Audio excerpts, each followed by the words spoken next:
Mark academy में आप सभी का बहुत बहुत स्वागत है विद्यार्थियों। आज हम इस क्लास में maths class 9 chapter 4 linear equation in two variable का पूरा कॉन्सेप्ट और उसके सभी एक्सरसाइजेस के क्वेश्चंस डिस्कस करेंगे।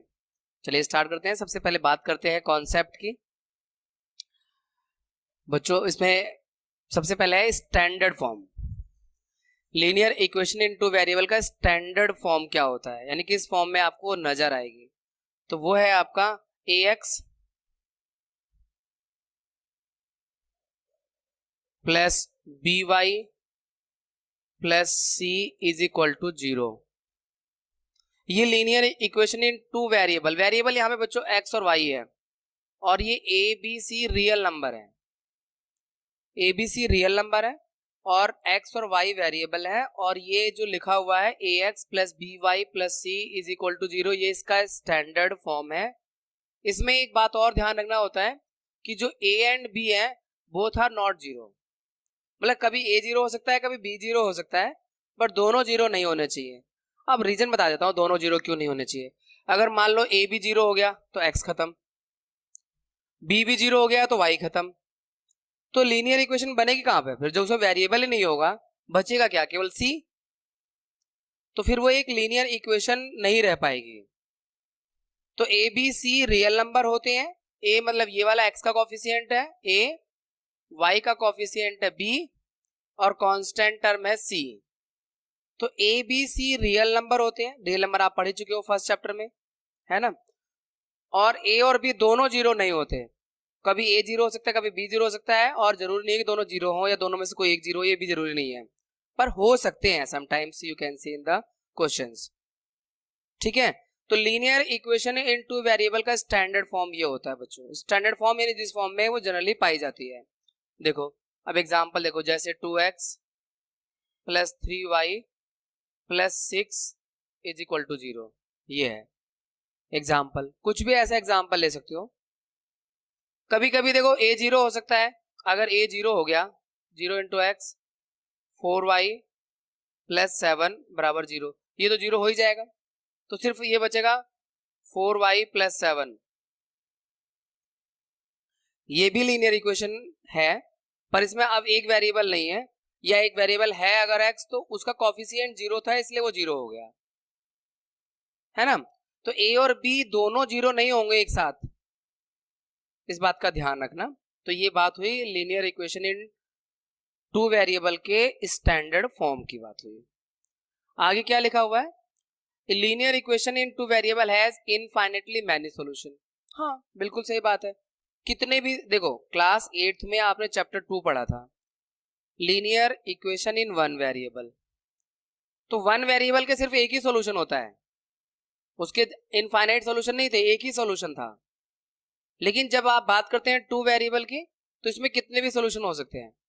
सॉल्यूशन, अब आपके दिमाग में ये भी सवाल आ सकता है सर ये सॉल्यूशन क्या होता है? ये क्या होता है सर? सॉल्यूशन वही जो पानी के अंदर चीनी मिला दें, डिसॉल्व कर दें, वो भी सॉल्यूशन होता है। लेकिन यहां सॉल्यूशन का मतलब होता है एक्स और वाई की वैल्यूज जो इस इक्वेशन को सेटिस्फाई करें, इस इक्वेशन को।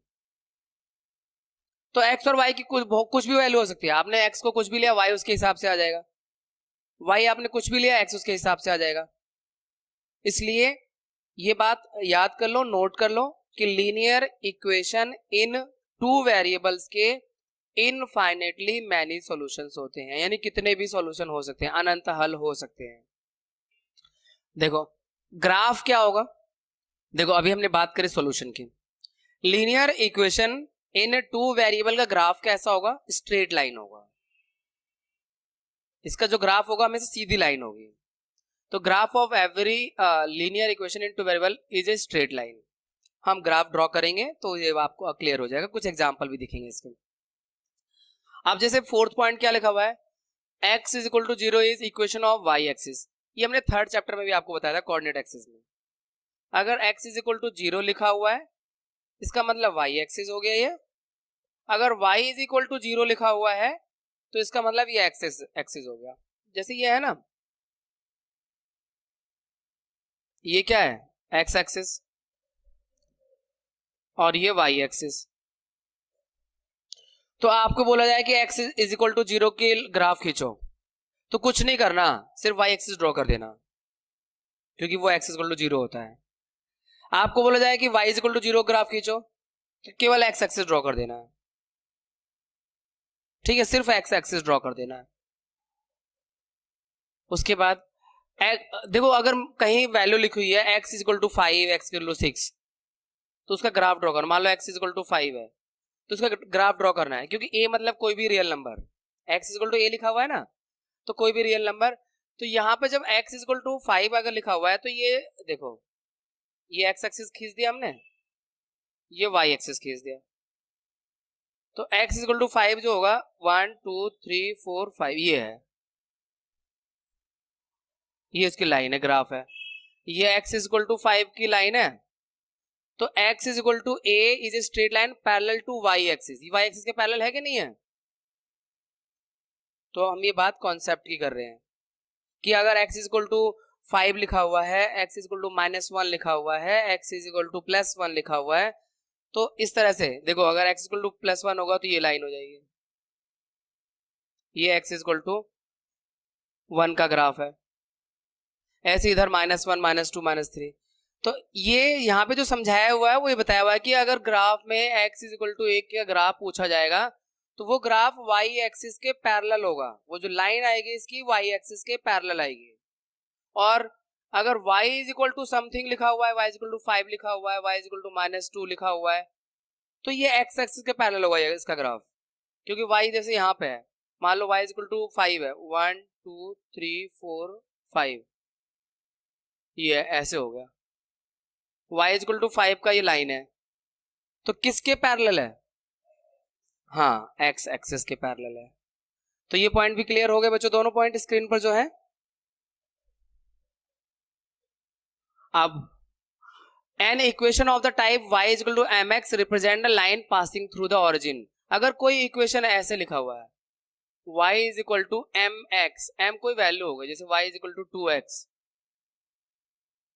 तो समझ लेना कि ये जो इक्वेशन है इसका ग्राफ ऑरिजिन से पास हो रहा है। ऑरिजिन कौन सा होता है? आपने चैप्टर 3 पढ़ लिया, इसलिए अब आपके लिए आसान होगा ये समझना। देखो ऐसे ऐसे, ये रहा ऑरिजिन, हो सकता है वो ऐसे जा रहा हो सकता है वैसे जा रहा हो, पर जा रहा होगा ऑरिजिन से ही, ये ऑरिजिन से। y is equal to m x, मतलब आप ना जैसे x का, जैसे आप यहाँ पे 1 है, y का 2 है, और ये 3 है, सॉरी x1, x के एक्सिस पे ये जो वैल्यू है 1 2 3 है, तो अगर हम y is equal to m x कहते हैं, ठीक है, तो यहाँ पे कोई वैल्यू जैसे ले रखी है y is equal to 5x है, तो अगर x की वैल्यू 1 लोगे तो y कितना आ जाएगा? 5। तो ये ग्राफ थोड़ा ऐसे हो जाएगा, 5 जहां भी आ रहा होगा इसका थोड़ा ऐसे स्टैंड, ये थोड़ा ऐसे लाइन सीधी हो जाएगी, थोड़ा और ज्यादा स्टैंडिंग टाइप में हो जाएगी, ठीक है। अब आप खुद सोचो, अगर यहां पर ये ओरिजिन से पास हो रहा है, ओरिजिन पे x और y दोनों के कोऑर्डिनेट क्या होते हैं? 0 0। तो अगर आप यहां पर x 0 लोगे तो y क्या हो जाएगा? वो भी 0 हो जाएगा ना ना ना, 5 इंटू 0 तो 0, तो दोनों के पॉइंट 0 0 आ रहे हैं ना, तो तब यही प्रूफ है, यही प्रूफ है कि y is equal to m x का जो ग्राफ है वो ओरिजिन से पास हो रहा है। अगर x 0 लो और y भी 0 आ जाए, या y 0 लो और x भी 0 आ जाए, तो वो यहां से नहीं पास होगा, क्योंकि यही तो कोऑर्डिनेट होता है 0 0 वाला, ये ओरिजिन के कोऑर्डिनेट 0 0 यही तो होते हैं। तो इसीलिए आपको यहाँ पे समझाया गया है कि अगर y कोई इक्वेशन का टाइप जो है y is equal to m x के रूप में है, तो इसका मतलब ये इक्वेशन कहां से पास हो रही है? ऑरिजिन से, क्योंकि अगर x 0 लोगे तो y भी 0 आ जाएगा, और एक पॉइंट अगर 0 0 हो गया इस इक्वेशन का, तो वो 0 0 तो ऑरिजिन होता है, मूल बिंदु होता है, तो उसी से पास होगा। आगे 8वां पॉइंट क्या कहता है? Every point on the graph of linear equation to variable is a solution of the linear equation. Moreover, every solution of the linear equation is a point on the graph of the equation. देखो ये क्या कहना चाहता है, जैसे मान लो आपने एक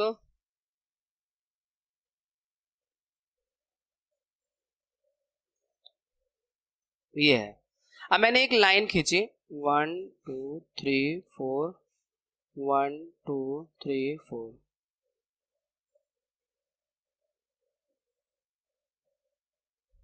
ये एक लाइन है, इस लाइन पे कोई भी पॉइंट उठा लो, कोई भी पॉइंट ले लो, वो पॉइंट इस लाइन की जो इक्वेशन होगी उसके सॉल्यूशन होंगे।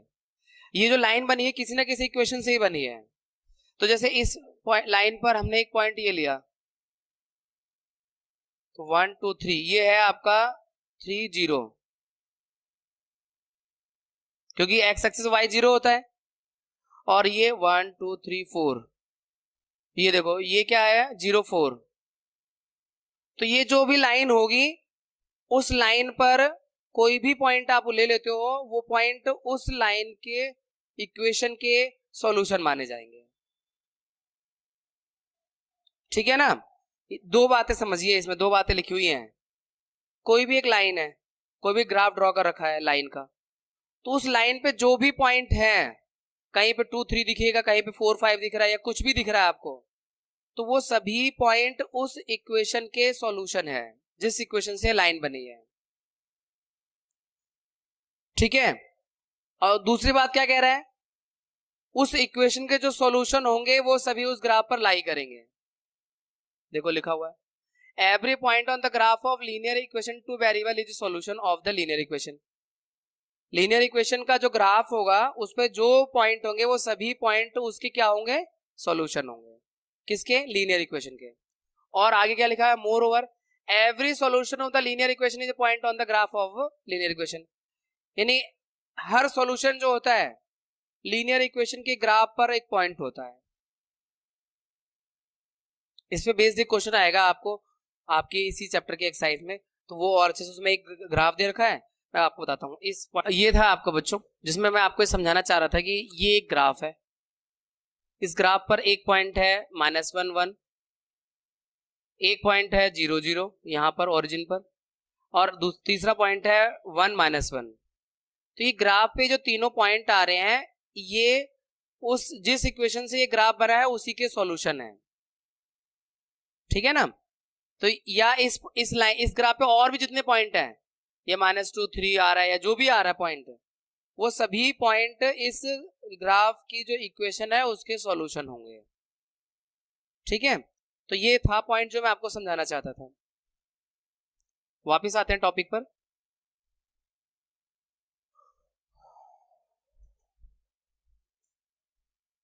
तो ये पॉइंट भी क्लियर हो गया बच्चों।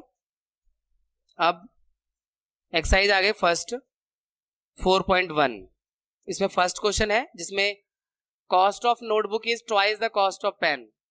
बच्चों एक नोटबुक की कॉस्ट पेन की कॉस्ट का ट्वाइस है, ऐसा क्वेश्चन में बोला हुआ है।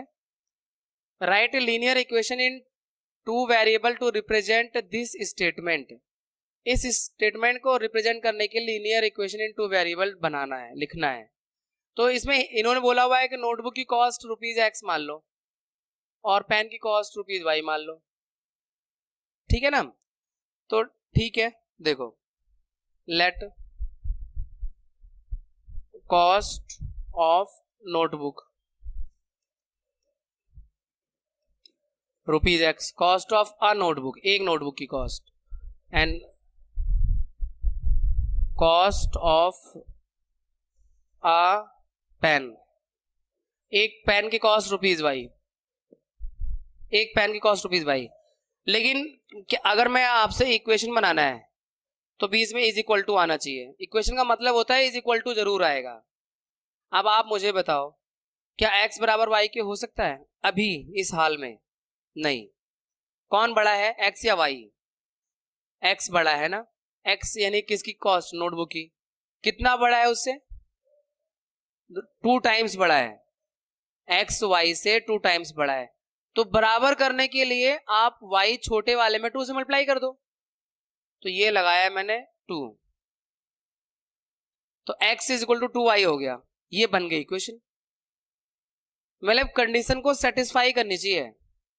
ये x is equal to 2y, या हम 2y को लेफ्ट में लाएंगे माइनस का हो जाएगा, x minus 2y is equal to 0। ये बच्चों कंडीशन बन गई है अकॉर्डिंग टू क्वेश्चन। तो पहले आप ऐसे लिख दो, आप लिख दो कि भैया एक्स और वाई को बराबर करने हैं, पर अभी ये बराबर है नहीं। कौन बड़ा है, एक्स या वाई? एक्स। अपने आप से सवाल पूछो, कौन बड़ा है, एक्स और वाई? एक्स बड़ा है। किससे बड़ा है? वाई से। कितना बड़ा है? ट्वाइस, 2 गुना। तो बराबर करने के लिए आपको क्या करना पड़ेगा? वाई में 2 से मल्टीप्लाई करना पड़ेगा, तब जाके एक्स के बराबर होगा। फिर उसके बाद में 2y को उधर ले आओ लेफ्ट में, x minus 2y is equal to 0। बन गई ये लीनियर इक्वेशन इन 2 वेरिएबल। ठीक है भाई, बस इतना ही बनाना था। आइए नेक्स्ट क्वेश्चन पर। देखो सेकंड क्वेश्चन कहता है express the following linear equation form. देखो किसी लीनियर इक्वेशन का स्टैंडर्ड फॉर्म होता है ax plus by plus c is equal to 0। तो इसी फॉर्म में लिखना है हर क्वेश्चन को, और फिर उसमें abc की वैल्यू बतानी है। तो देखो ये बस राइट लेफ्ट में आएगा, माइनस का हो जाएगा 2x प्लस 3y, यहाँ पर प्लस लगा के ब्रैकेट में माइनस लिख दो 9.3 और उसके ऊपर बार लगा हुआ इज इक्वल टू 0। ये बन गया स्टैंडर्ड फॉर्म। देखो ये ax हो गया, ये by हो गया, और ये c हो गया। तो a की वैल्यू क्या है? 2, x का कोफिशिएंट a होता है। b की वैल्यू क्या है? 3, और c की वैल्यू क्या है? Minus 9.35 and bar on 5। ये करना है इस क्वेश्चन में, सभी क्वेश्चन में। देखो सेकंड, यहां पे जो है इसको आप ऐसे लिख दो x प्लस, जानबूझ के प्लस माइनस माइनस हो जाता है, इससे कोई फर्क नहीं पड़ेगा, ऐसे y और माइनस 10 इज इक्वल टू 0। यहाँ 1 इंटू लगा दो, कुछ ना हो तो ये बन गया स्टैंडर्ड फॉर्म। देखो ax plus by plus c, तो ये स्टैंडर्ड फॉर्म में आ गया। अब a की वैल्यू बताओ 1, b की वैल्यू बताओ माइनस 1/5, और c की वैल्यू बताओ माइनस 10। तो पहले आपको इस स्टैंडर्ड फॉर्म में लिखना है, फिर उसके बाद abc की वैल्यू बतानी है। देखो यहां पर वैसे देखा जाए तो है, बस थोड़ा सा काम है, 2x प्लस 3y, और ये 6 इधर आके माइनस का हो जाएगा, तो आप चाहो तो ऐसे लिख दो, क्योंकि प्लस माइनस माइनस होता है तो कोई फर्क नहीं पड़ रहा है, बस मैं आपको प्लस c दिखाने के लिए ऐसा कर रहा हूं। तो ये x a की वैल्यू बताओ, माइनस 2x क्यों बोल रहे हो भाई? सिर्फ x, सिर्फ 2, x का कोफिशिएंट होता है। अच्छा ये कोई मतलब नई गलती नहीं, अक्सर बच्चे गलती करते हैं, उनसे ये बोला जाए तो वो 2x बता देंगे, b बोला जाए तो जो 3y बता देंगे। y का कोफिशिएंट b है, x का कोफिशिएंट a है। कोफिशिएंट यानी जो उसके साथ मल्टीप्लाई में है, रियल नंबर। तो b की वैल्यू, c की वैल्यू -6, x। देखो अब यहां पे हम क्या करेंगे, 3y को लेफ्ट में लाएंगे ऐसे, और बराबर में 0 बचा। उसको थोड़ा और चेंज करना चाहे तो ऐसे लिख दें, प्लस करके माइनस में 3y, और c है ही नहीं तो c को 0 मानो। x का कोफिशिएंट क्या है? 1, तो a क्या हुआ? 1, b -3 और c 0। तो ये स्टैंडर्ड फॉर्म में आ गया, linear equation in standard form. फिर उसके बाद में abc की वैल्यू, ये y इधर आके 5y इधर आके प्लस का हो जाएगा, बराबर 0। c है ही नहीं, मतलब c नहीं है तो मतलब 0 है। तो a की वैल्यू, b की वैल्यू और c की वैल्यू 0। ठीक है, इसमें देखो इसमें y नहीं है, तो हमने जब कॉन्सेप्ट आपको बताया था तो आपको बताया था कभी a 0 हो सकता है, कभी b 0 हो सकता है। यहाँ b 0 हो गया है ना? तो 3x ऐसे लिखना पड़ेगा, 0 इंटू वाई प्लस 2 बराबर 0, ऐसे लिखना पड़ेगा। a इज इक्वल टू क्या हो गया? 3, b इज इक्वल टू 0 और c इज इक्वल टू 2। बहुत अच्छे लग रहे हैं ना, आसान आसान से। देखो इसमें इसमें x नहीं है, x नहीं है मतलब कौन जीरो हुआ, x जीरो नहीं हुआ, a जीरो हुआ। तो 0 into x plus y minus 2 बराबर 0। आप कहो कि अगर प्लस सी दिखाना है तो आप बस इतना चेंज कर दो, 0 into X 1 into Y plus लिख के माइनस 2, ये बन गया standard form, A X plus B Y plus C बराबर 0। ये linear equation in two variable का स्टैंडर्ड फॉर्म होता है। तो ए बताओ 0, बी बताओ 1 और सी बताओ माइनस 2। इसमें क्या 0 है, फिर यार y 0 बोल रहे हो, b 0 है। इस 5 को इधर लाओ, राइट में माइनस का हो जाएगा 2x माइनस 5। जो लेफ्ट में 0 बचता है उसे आप राइट में लिख सकते हो ऐसे, इसके आगे 2x plus 0 into Y plus bracket में ले लो माइनस 5 इज इक्वल टू 0। तो y का जो कोफिशिएंट b था वो 0 है, इसलिए y नहीं दिखता। x इसलिए नहीं दिख रहा होगा कि a 0 हो गया होगा, y इसलिए नहीं दिख रहा होगा कि b 0 हो गया होगा, c इसलिए नहीं दिख रहा कि c 0 होगा। a की वैल्यू बताओ, b की वैल्यू 0, c की वैल्यू माइनस 5। हो गया, फर्स्ट एक्सरसाइज कंप्लीट हो गई। जरूरी तो नहीं है, लेकिन बच्चों को क्लियरली अंडरस्टूड करने के लिए ये वाला जो है ना, ये ब्रैकेट लगा के माइनस में 5 इसलिए लिख रहे हैं कि यहाँ पे बच्चों को समझ में आए। एक्चुअल में क्या है ना, देखो आपको अभी स्टार्टिंग है, बाद में तो प्रैक्टिस हो ही जाएगी। ax plus B Y plus c is equal to 0। तो मेरी कोशिश थी कि इस प्लस को प्लस रहने दो, इस प्लस को प्लस रहने दो, तो c की वैल्यू को ब्रैकेट में ले लिया। अब चाहे वो c माइनस में है तो माइनस में ब्रैकेट आ गया, पर जरूरी नहीं है। अगर ऐसे भी लिखते थे, अगर हम 2x plus 0 into y minus 5 is equal to 0 ऐसे लिख देते, तब भी वही रहता, a की वैल्यू 2 रहती, b की वैल्यू 0 होती और c की वैल्यू माइनस 5 होती। ठीक है, तो इनिशियल स्टेज में केवल अच्छे से क्लियरली अंडरस्टूड करने के लिए ये हम ब्रैकेट में माइनस की वैल्यू, c की वैल्यू ले रहे हैं, क्योंकि प्लस माइनस माइनस हो जाएगा वो तो फिर से ब्रैकेट के बाहर जब खुलेगा ब्रैकेट। तो एक्सरसाइज अब अपने पास 4.2 है। Which of the following option is true and why, कौन सा ऑप्शन ट्रू है और क्यों। y is equal to 3x plus 5 has, मैंने आपको कॉन्सेप्ट में बता दिया, linear equation in two variable के कितने सॉल्यूशन होते हैं, इनफाइनाइटली मैनी सॉल्यूशन होते हैं। तो राइट ऑप्शन क्या होगा, थर्ड, इनफाइनाइटली मैनी सॉल्यूशन। अब लॉजिक भी समझ लो, कोई भी लीनियर इक्वेशन है, जैसे ये है y is equal to 3x plus 5 है। अब x की वैल्यू 0 लोगे, यहाँ x 0 ले लो तो y 5 आ जाएगा, क्योंकि 3 इंटू 0 प्लस 5 तो 5। x की कुछ भी वैल्यू लोगे y कुछ ना कुछ तो आएगा। x की वैल्यू अगर 1 लाख भी ले लोगे तो y भी तो कुछ ना कुछ आएगा। इसीलिए तो बोलते हैं कि इसके इनफाइनाइटली मैनी सॉल्यूशन होते हैं। x कुछ भी लेते जाओ y आता जाएगा, या y का कुछ भी लेते जाओ x आता जाएगा। तो सॉल्यूशन की कोई लिमिट तो है नहीं, इसीलिए इनफाइनाइट, इनफाइनाइट का मतलब अनंत, अनंत रूप से अनेक हल, इनफाइनाइटली मैनी सॉल्यूशन का मतलब हो गया कितने भी सॉल्यूशन हो सकते हैं। बस आपको करना क्या होता है, एक वैल्यू लेट करनी होती है अपनी तरफ से, दूसरी अपनी आ जाती है। तो ये लॉजिक याद रहेगा ना कि इनफाइनाइटली मैनी सॉल्यूशन क्यों होते हैं, क्योंकि आप x की कोई भी वैल्यू अपनी मर्जी से ले सकते हो, y आ जाएगा, या y की कोई वैल्यू लेते हो कैलकुलेट करोगे x आ जाएगा। केवल एक की वैल्यू लेनी पड़ेगी आपको, x की या फिर y की। तो x की लोगे तो y मिल जाएगा, y की लोगे तो x मिल जाएगा, और इनफाइनाइटली मैनी कितनी भी ले सकते हो।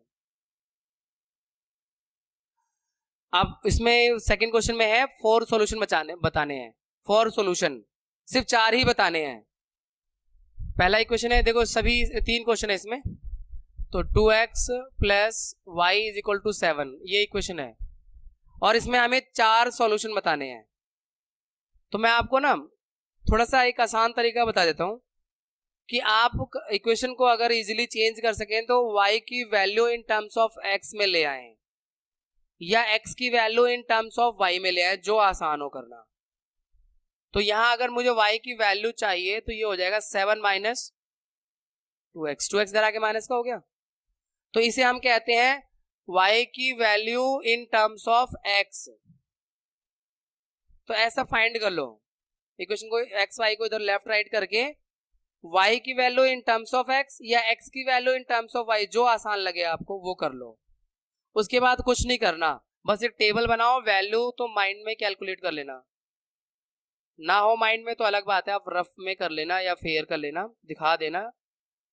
देखो अब मैं यहाँ x लूंगा, y अपने आप आएगा क्योंकि y equal to 7 minus 2x है, y equal to 7 minus 2x।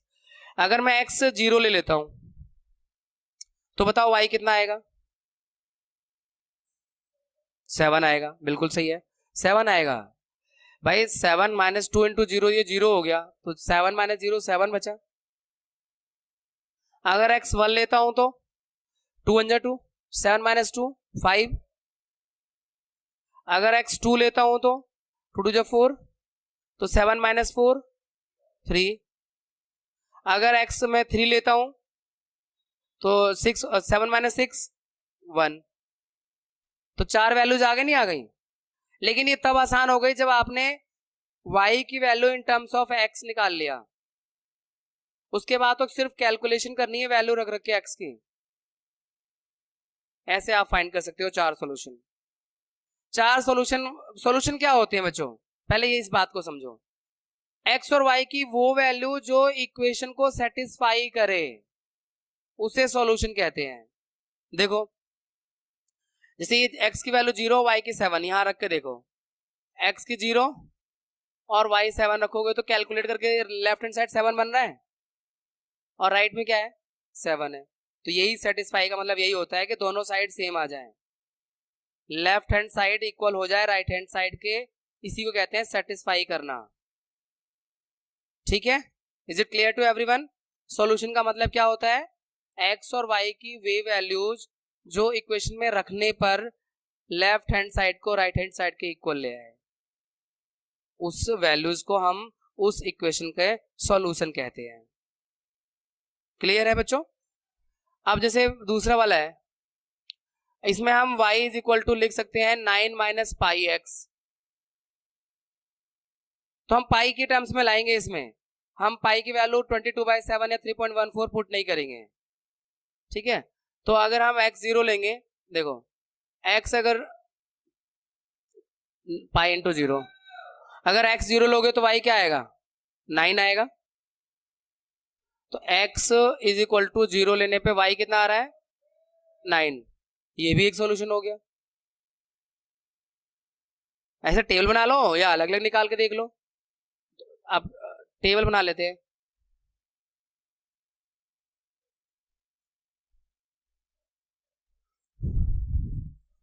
पहले x 0 लिया तो y कितना आया 9, क्योंकि y है 9 माइनस पाई एक्स, y है 9 माइनस पाई एक्स। अब x 1 लोगे तो y कितना आएगा 9 माइनस पाई, यही तो आएगा।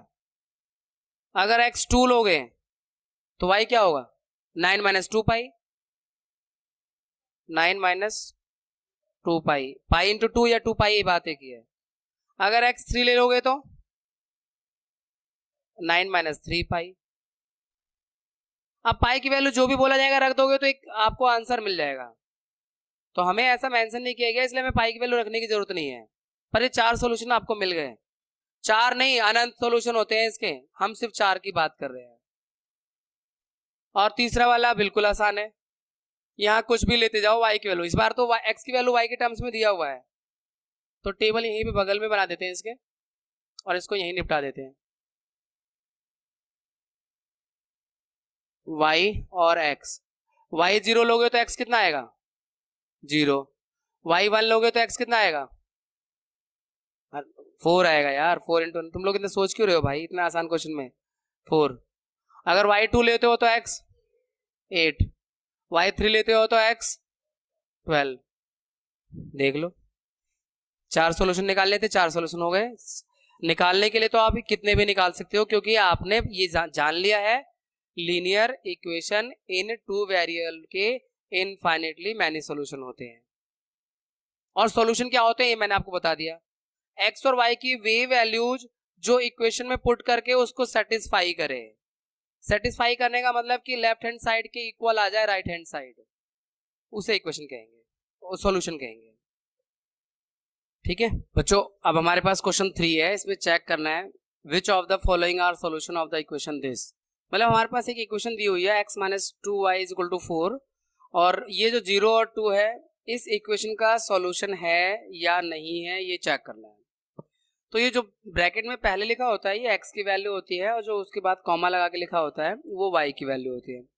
तो इस इक्वेशन में हम x और y की वैल्यू पुट करके कैलकुलेट करें और आंसर अगर राइट हैंड साइड के इक्वल आ जाए तो सॉल्यूशन है, अगर नहीं आया तो नहीं है।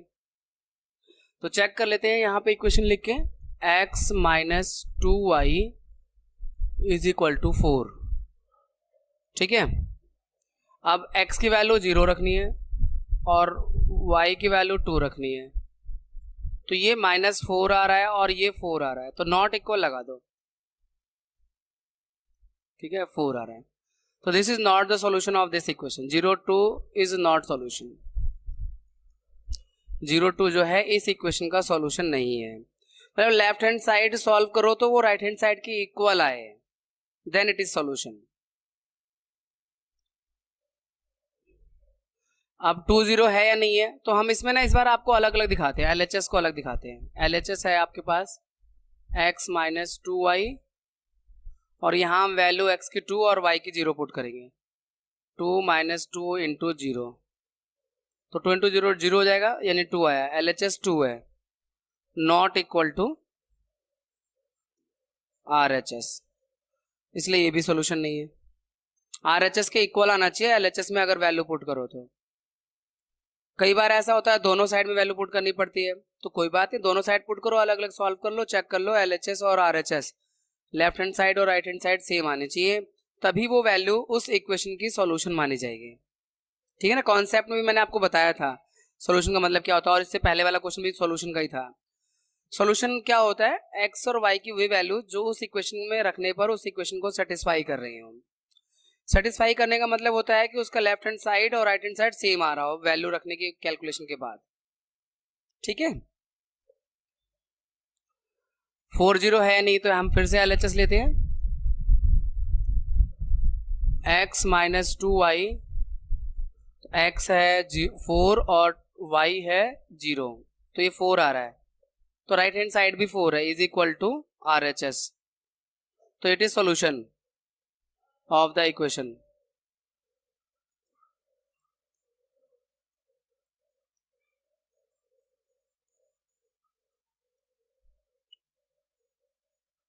ठीक है, third, now fourth, √2 value check कर लेना, √2 एंड 4 √2 ये है ना, तो लेफ्ट हैंड साइड में फिर से वैल्यू पुट करते हैं, x माइनस 2y, x की वैल्यू √2 है और y की वैल्यू है 4 √2,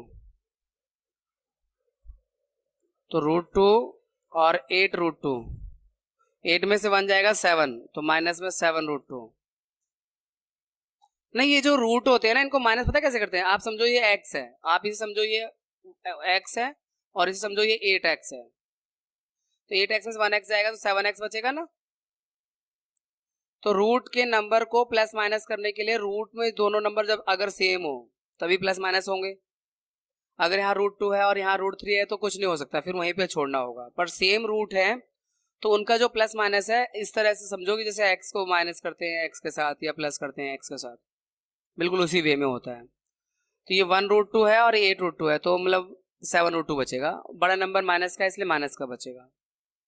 ठीक है, तो ये इक्वेशन ये भी सॉल्यूशन नहीं है, not equal to RHS, so not solution.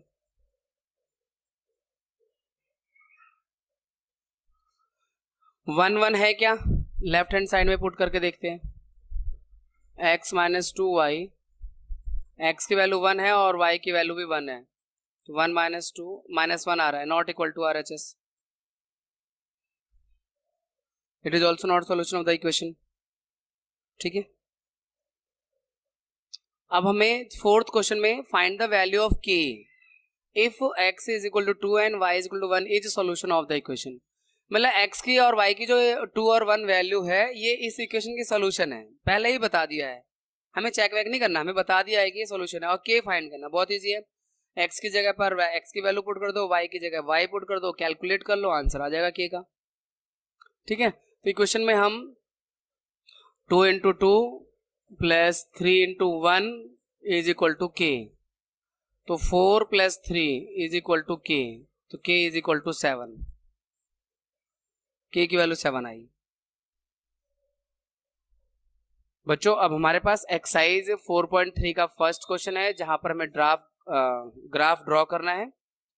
सबसे पहले हमें 2 या 3 सॉल्यूशन फाइंड करने चाहिए इक्वेशन के, फिर उन्हें ग्राफ पे प्लॉट करके लाइन को ड्रॉ किया, यानी ये जो इक्वेशन है x plus y is equal to 4, इससे एक स्ट्रेट लाइन ड्रॉ होगी, ग्राफ पर एक स्ट्रेट लाइन बनेगा। तो उसके लिए हमें 4 सॉल्यूशन, सॉरी 4 ज्यादा बोल रहे हैं, 2 या 3 सॉल्यूशन फाइंड कर लेना चाहिए। डायरेक्ट भी कर सकते हो, जब मतलब आप सॉल्यूशन का मतलब होता है x और y की वो वैल्यू जो इक्वेशन को सेटिस्फाई करे, उसे हम सॉल्यूशन कहते हैं। तो जैसे हम यहाँ पर अगर इस इक्वेशन को नॉर्मल वे में, क्योंकि बहुत सिंपल इक्वेशन है, इसमें ज़्यादा कुछ करने का वैसे ज़रूरत नहीं है, x और y अगर हम बोलें, अगर हम x1 लेते हैं तो 1 इधर आके माइनस का हो जाएगा, 4 माइनस 1 3, y कितना आ जाएगा 3। अगर x2 लोगे तो y भी 2, अगर x3 लोगे तो y 1, यही होगा ना भाई। 1 लेने पर ये 3, 2 लेने पर ये 2 और ये 3 लेने पर ये 1, तभी तो 4 होगा प्लस करके। तो इसमें ज़्यादा मुश्किल नहीं, जब इक्वेशन ना बहुत आसान होती है तो आप डायरेक्ट वैल्यू निकाल सकते हो। अगर इक्वेशन मुश्किल लगे तो आप y की value in terms of x या x की value in terms of y, जो भी इजियर वे में दिख रहा हो वो फाइंड कर लो, फिर एक वैल्यू लेट करना पड़ता है, दूसरी वैल्यू उसके अकॉर्डिंग आ जाती है। x लेट करोगे कुछ भी y आ जाएगा, y लेट करोगे कुछ भी तो x आ जाएगा। लेकिन x और y की वैल्यूज कुछ इस तरह से होनी चाहिए कि जो ग्राफ में प्रेजेंट करने के लिए आसान हो, क्योंकि ग्राफ में रिप्रेजेंट करना है तो या तो सभी वैल्यूज 10 के अंदर अंदर हो x और y की तो ठीक है, या फिर 10 20 30 40 50 में हो सभी वैल्यूज तो भी ठीक है। x की भी 10 20 30 40 में हो तो y की भी 10 30 40 में हो। अब ऐसा नहीं कि x की वैल्यू 1 हो और y की 10 हो या 20 हो, फिर 1 और 20 को प्रेजेंट करने में थोड़ा आपको बहुत ग्राफ में दिक्कत आएगी। तो हमें ये देखना होता है कि एक डिजिट में है तो x y दोनों की एक डिजिट में हो, अगर 10 में है तो x और y दोनों 10 में हो, 10 20 30 40 50। 100 में है तो दोनों 100 में हो, x भी 100 में हो y भी 100 में हो, मतलब 100 का मतलब उसी के आसपास में 100 200 300 400 500, तो फिर ग्राफ पे प्रेजेंट करना आसान होता है। अब मैं इसका ग्राफ ड्रॉ करके दिखाऊं आपको। देखो यहाँ पे सभी वैल्यूज x की 3 मैक्सिमम, y की भी 3 मैक्सिमम है, वो दोनों वो भी पॉजिटिव। तो हमें यहाँ पर ये हमने ड्रॉ किया y एक्सिस और ये x एक्सिस,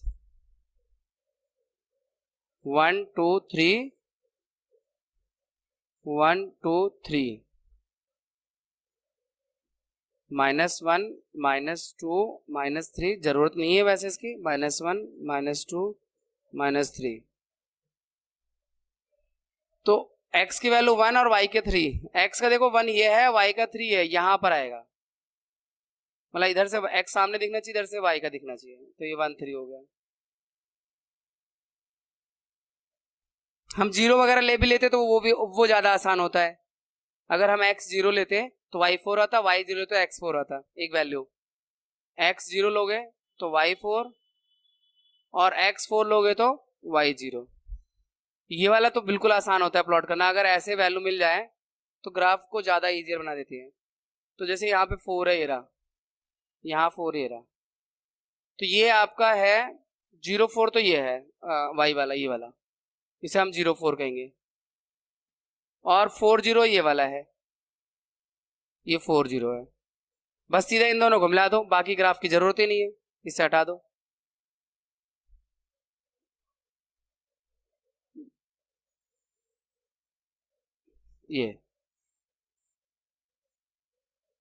ये आपका, और इक्वेशन है इस लाइन की x plus y is equal to 4।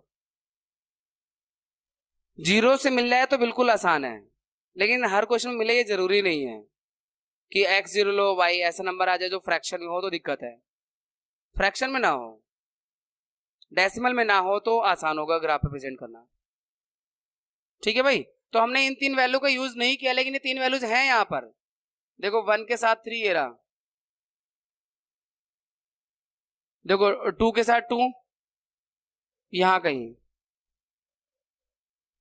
ये रहा 2 के साथ 2, 3 के साथ 1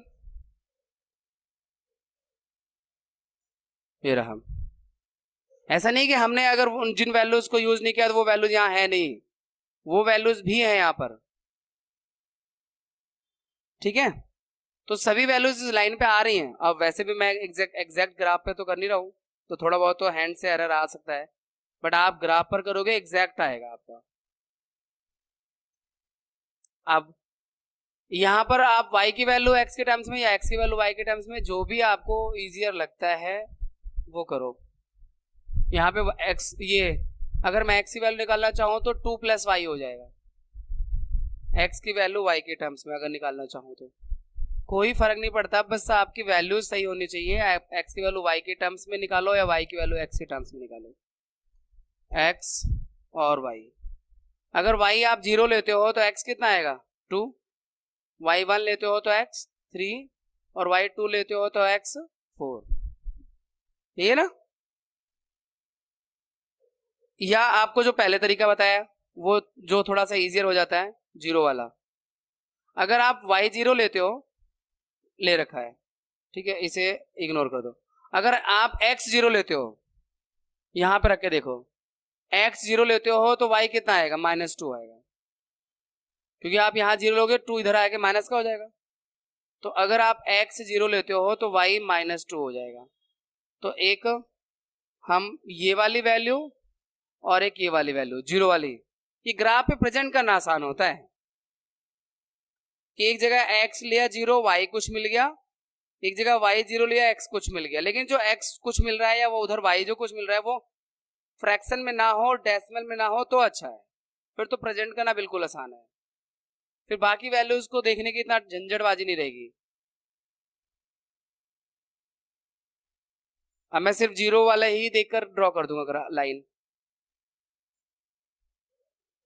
देखो x का 2 और 2 है ना, 1 2 1 2 1 2, y का भी 1, अच्छा माइनस में भी जाना है y का, तो -1 -2 -1 -2। देखो पहला पॉइंट है जिन्हें मैंने सर्कल किया हुआ, 2 और 0, 2 0 आपका x एक्सिस पे आएगा, ये रहा, ये y एक्सिस है बच्चों और ये x एक्सिस है, तो ये 2 0 है। दूसरा क्या है 0 -2, 0 -2 ये है बच्चों,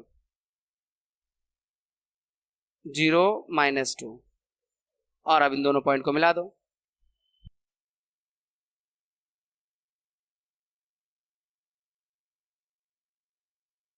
देखो इसमें हमें और कौन सा पॉइंट दिख रहा है जो मिल सकता है 1 के साथ -1, नहीं थोड़ा सा फर्क आ रहा है, आप ग्राफ पे करोगे एग्जैक्टली और भी पॉइंट आपको दिख जाएंगे, ये वाला पॉइंट भी दिख जाएगा 3 1, x का 3 y का 1,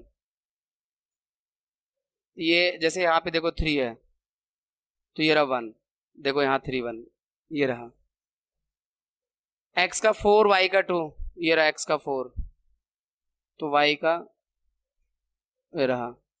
तो ऐसा नहीं है, वो वैल्यूज भी हैं जो हमने बिना जीरो वाले फाइंड करी हैं, उस लाइन पर वो वैल्यूज भी है, पर जीरो वाले से थोड़ा ग्राफ जल्दी ड्रॉ हो जाता है। ये हो गया बच्चों सेकंड ग्राफ ड्रॉ करने का। थर्ड, ये कुछ ज्यादा इजी है, y की वैल्यू पहले से ही x के टर्म्स में है,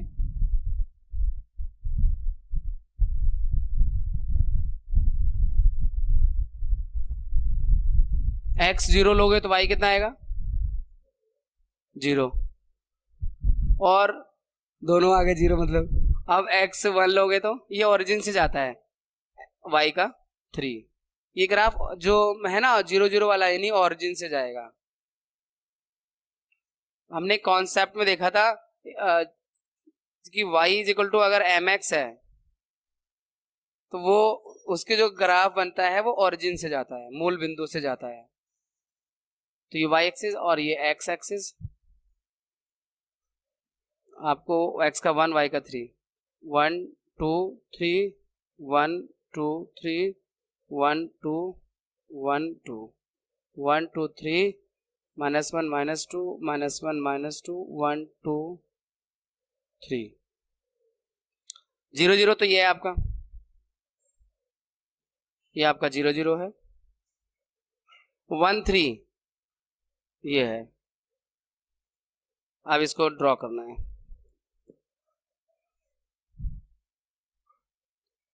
थोड़ा मेरे लिए मुश्किल है बच्चों, क्योंकि ग्राफ नहीं है मेरे पास। इस तरह से कुछ जाएगा, थोड़ा ऐसी लहराती हुई लाइन नहीं होगी, स्केल से आपकी स्ट्रेट लाइन आएगी। ठीक है, तो मैंने मेजरमेंट से नहीं किया हुआ है, I am giving you the concept, है ना। डोंट माइंड कि सर आपकी लाइन लहराती हुई क्यों जा रही है, लहरा रही है। चलो अब यार यहां से y की वैल्यू फाइंड करना है, तो y is equal to 3 - 2x होगा। y is equal to 3 - 2x। अब वैल्यूज की बात करें, x, अगर मैं x 0 लेता हूं, सपोज करो x 0 लेता हूं, तो y 3 आ जाएगा, क्योंकि 2 × 0 0 हो जाएगा, 3 - 0 0 और 3 - 0 3। अगर मैं y 0 लेता हूं तो x क्या आएगा, अगर मैं y 0 लेता हूं तो फिर ये फ्रैक्शन में आएगा, x की वैल्यू 1.5 आएगा। वैसे 1.5 को तो दिखाया जा सकता है, 1.4 आता फिर मुश्किल होती, या फिर 1.6 आता था मुश्किल होता, 1.5 को दिखा सकते हैं, पर जरूरत क्या है, वैसे भी हो जाएगा। अगर आप x की वैल्यू 1 लोगे तो y कितना आएगा, 2 1 2 3 - 2 1, है ना। अगर x की वैल्यू 1 लेते हैं आप, तो y की वैल्यू भी 1 ही आ रही है। अब इसे ग्राफ पे प्लॉट कर दो। ये आप y एक्सिस है, ये एक्सिस है 1,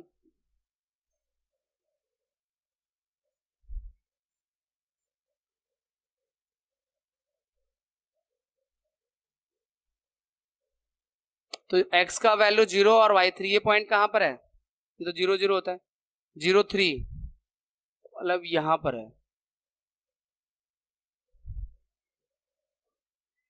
ये है आपका 0 3, है ना। x का 0 y एक्सिस पे होता है और y का 0 x एक्सिस पे होता है, और 1 1 1 1 ये है,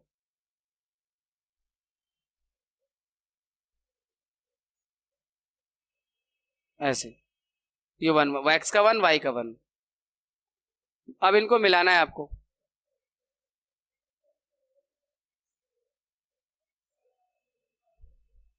ठीक है भाई। आगे नहीं मिला रहा, आगे वैसे हम वैल्यू अगर हम पता करना चाहें, अगर हम ये देखो 1.5 के पास ही जा रहा है, 1.5 से पास हो रहा है, और अगर हम y 0 ले रहे थे तो x की वैल्यू 1.5 आ रही है, माइनस में, माइनस में नहीं आ रही, y 0 लेने पर प्लस में आ रही, ठीक है। y 0 लेने पे देखो, अब ये हमारा जो लाइन भी आ रहा है वो ना 1 और 2 के बीच से पास होने का लग रहा है, तो कोई प्रॉब्लम नहीं है इस बात को लेकर, ग्राफ ठीक जा रहा है, लॉजिक ठीक है। अब बाकी स्केल से करोगे, ग्राफ पे करोगे तो एकदम परफेक्ट आएगा आपका, कॉन्सेप्ट वाइज कोई दिक्कत नहीं है इसमें। हो गया कंप्लीट क्वेश्चन 1। अब हमारे पास क्वेश्चन 2 है बच्चों। Give the equation of two lines passing through 2 and 14, how many more such lines are there and why. भाई देखो क्वेश्चन, सबसे पहले आपको ये क्वेश्चन समझना है, क्वेश्चन क्या है, आपको बताना है इक्वेशन उस लाइन की जो इस पॉइंट से पास हो रहा है 2 और 14 से। बहुत सारे बच्चों को तो क्वेश्चन ही समझ में नहीं आया, क्वेश्चन क्या है, पढ़ तो लिया सुन तो लिया, लेकिन अभी भी समझ में नहीं आ रहा। क्यों आ रहा है भाई नहीं आ रहा ना, बता रहे क्या आ रहा है। लाइन की इक्वेशन बतानी है जो पॉइंट 2 और 14 से पास हो रही है, यानी एक सिंगल पॉइंट से, आपने पहले पढ़ रखा है एक पॉइंट से तो इनफाइनाइट नंबर ऑफ लाइन पास होती हैं, तो बहुत सारे इक्वेशन बन सकती है, यानी कितने भी इक्वेशन बना सकते हो, पर बनाओगे कैसे वो बता रहा हूं मैं आपको। देखो मान लो एक कोऑर्डिनेट एक्सिस है, ठीक है ना, ये आपके कोऑर्डिनेट एक्सिस है जो थर्ड चैप्टर में आपने सीखा है। तो 2 और 14 यानी x का 2 y का 14 बहुत ऊपर होगा यहाँ कहीं, है ना। मान लो ये है 2 और 14, तो इससे तो बहुत सारी लाइनें पास हो सकती हैं। ये भी लाइन पास हो सकती है या फिर ये वाली लाइन पास हो सकती है।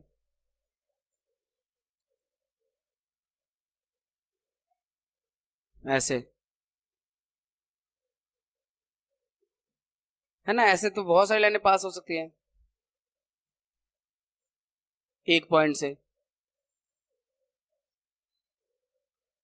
पर इन लाइन की इक्वेशन क्या क्या हो सकती है, तो ये जो पॉइंट है ना x और y, इसी से बन जाएंगे इक्वेशन। कैसे, देखो आप ना अगर x प्लस वाई लिखोगे तो दिमाग में रखना x2 है y 14 है, तो x प्लस 2 प्लस 14 16 बन गई एक इक्वेशन। इस इक्वेशन के सॉल्यूशन 2 और 14 है या नहीं है ना सॉल्यूशन। तो ये भी इक्वेशन है उस लाइन की। x minus y is equal to क्या होना चाहिए बताओ।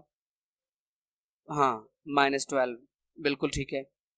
तो ये भी इक्वेशन है इसी पॉइंट से गुजरने वाले एक लाइन की, यानी इस पॉइंट से गुजरने वाले बहुत सारी लाइनें हो सकती हैं, तो बहुत सारी इक्वेशन हो सकती है। बस दिमाग में ये रखना है कि x2 है y 14 है। अब अगर मैं इसे यहां पर लिख दूं 2x माइनस वाई, तो क्या बनेगा बताओ। 2x minus Y equal to, नहीं नहीं जल्दीबाजी मत करो, 2 2 जा 4, 4 माइनस 14 10 -10। ये दिमाग में ये रखो ना यार, ये पॉइंट क्यों नहीं बोल रहे हैं आप। यहाँ 2 2 जा 4 नहीं हो जाएगा, और 4 माइनस 14 तो -10, ठीक है। अब समझ में आ गया होगा। पहले क्वेश्चन ना जल्दी से समझ में नहीं आता, ये जब इसका सॉल्यूशन दिखा देते हैं, समझा देते हैं, तो समझ में आ जाता है कि आपसे पूछा जा रहा है कि एक पॉइंट है 2 और 14 और उस पॉइंट से कितनी लाइन ड्रॉ हो सकती है, उन लाइन की क्या इक्वेशन हो सकती है। तो infinite number of point draw हो सकते हैं और इक्वेशन भी इनफाइनाइट हो सकती है उनकी। बस इक्वेशन बनाते समय हमें दिमाग में ये रखना है कि x हमारे पास 2 है और y 14 है। जो भी इक्वेशन बने उनका जो सॉल्यूशन हो वो 2 और 14 जरूर हो, ठीक है। अब थर्ड क्वेश्चन है, if the point 3 4 lies on the graph of the equation this find the value of, ये तो बहुत इजी है भाई। ये जो इक्वेशन है इसकी जो लाइन होगी, कोई ना कोई एक लाइन होगी, हर इक्वेशन की एक स्ट्रेट लाइन होती है, लीनियर इक्वेशन की एक स्ट्रेट लाइन होती है, ठीक है। तो ये जो लीनियर इक्वेशन है उसकी एक स्ट्रेट लाइन होगी, उस लाइन पर ये दोनों पॉइंट आते हैं 3 और 4। इसका मतलब 3 और 4 इस इक्वेशन के सॉल्यूशन है। किसी लाइन के इनफाइनाइट नंबर ऑफ सॉल्यूशन होते हैं, तो उसमें एक सॉल्यूशन है 3 4 है, ठीक है ना। x की जगह पर 3 और y की जगह पर 4 रख देंगे, सॉल्व कर देंगे, a की वैल्यू आ जाएगी। जैसे मान लो ये लाइन है ना, जैसे ये कोई लाइन है, तो इस लाइन पे तो पता नहीं कितने पॉइंट हो सकते हैं, अनगिनत पॉइंट हो सकते हैं, तो उसमें से एक पॉइंट मान लो 3 4 है, तो वो जो पॉइंट है वो इस इक्वेशन का एक तरह से सॉल्यूशन है। इस लाइन पे जितने भी पॉइंट होंगे वो सब सॉल्यूशन होंगे इस इक्वेशन के, ठीक है। y 4 रखना है, a 3 रखना है, 3a + 7। अब देखो हमें a की वैल्यू फाइंड करने से 7 को उधर भेजना पड़ेगा, 12 - 7 = 3a, तो 5/3 = a, ये आंसर आ गया। एक बात ध्यान से नोट कर लो, अगर किसी लाइन पर पॉइंट है तो वो पॉइंट उस लाइन के सॉल्यूशन होते हैं। अगर सॉल्यूशन है तो रख दो भाई, वैल्यू फाइंड कर लो जो उसमें अननोन वैल्यू है।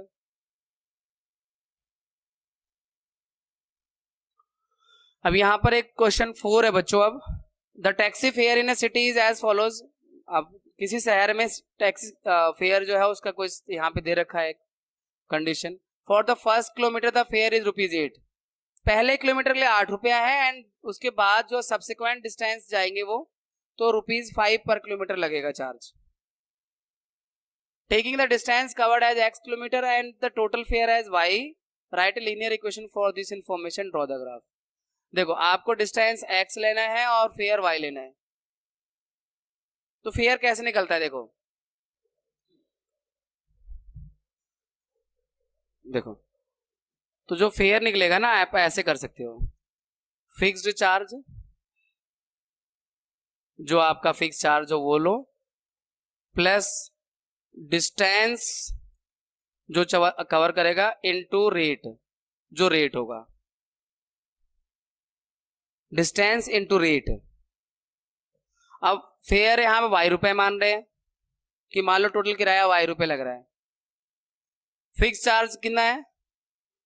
₹8 है वैसे फर्स्ट किलोमीटर का, लेकिन कायदे में देखा जाए तो अगर नॉर्मल तरीके से देखें तो ये फिक्स चार्ज केवल ₹3 है, क्योंकि 1 किलोमीटर के ₹5 तो वैसे भी चार्ज है, एक्स्ट्रा ₹3 तो ले रहा है। तो हम दोनों तरीके से कर सकते हैं, मैं आपको दोनों तरीके से बताऊंगा। मैं मान लेता हूँ कि फर्स्ट किलोमीटर के लिए जो चार्ज है वो फिक्स है, आप जाओ ना जाओ, मीटर आपने चालू किया, 1 किलोमीटर जाओ या तुरंत उतर जाओ, आपको ₹8 देने हैं। प्लस अब आप जितना भी डिस्टेंस गए हैं x किलोमीटर माना है उसको, लेकिन उसमें से 1 किलोमीटर का तो माइनस करना पड़ेगा पहले वाले का। ये जो ₹8 ले चुके हो उसमें 1 किलोमीटर निकल चुका है, तो मैं पूरा डिस्टेंस अगर x मानता हूं तो जो आप डिस्टेंस बचेगा x-1 और रेट है ₹5 का। जितना भी किलोमीटर जाओगे उसको ₹5 से मल्टीप्लाई कर दो, प्लस उसमें ₹8 जोड़ दो, टोटल फेयर आ जाएगा।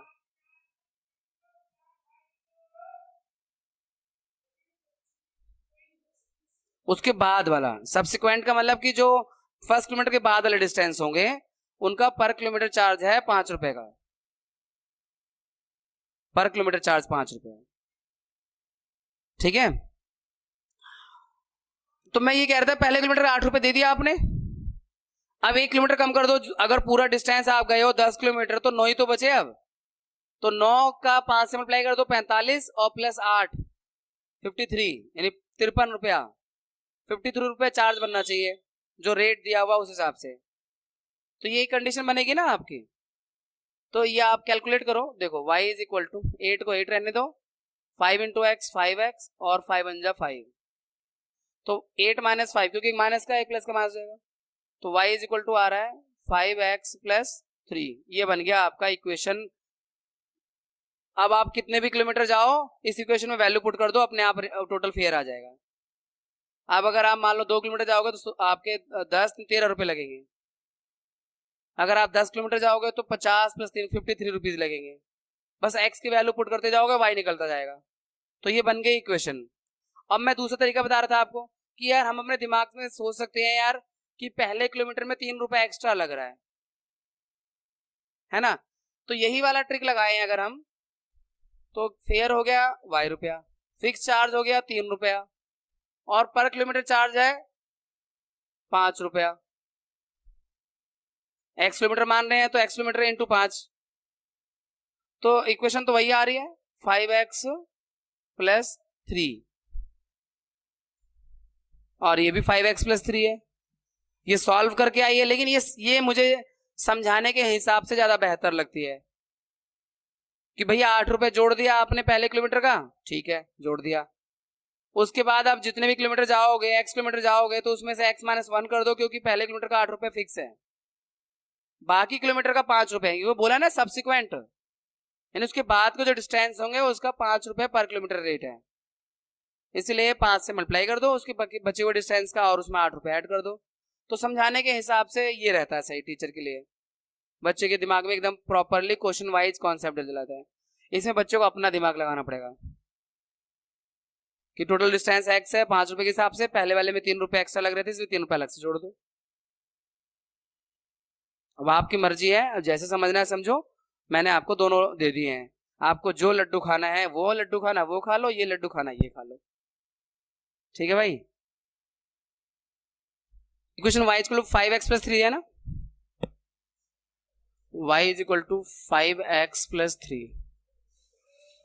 तो वैल्यूज की बात करते हैं हम, x और y, अगर x 0 लेते हो तो y कितना आएगा 3 है ना, और अगर x -1 लेते हो तो -5 प्लस 3 -2, y -2 आएगा। आप देखो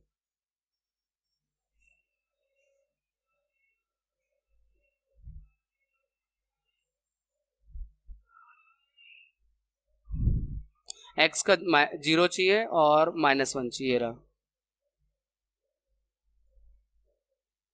एक्स का 0 वाई का 3, 0 और वाई 3 ये रहा, ये 0 3 हो गया, ठीक है।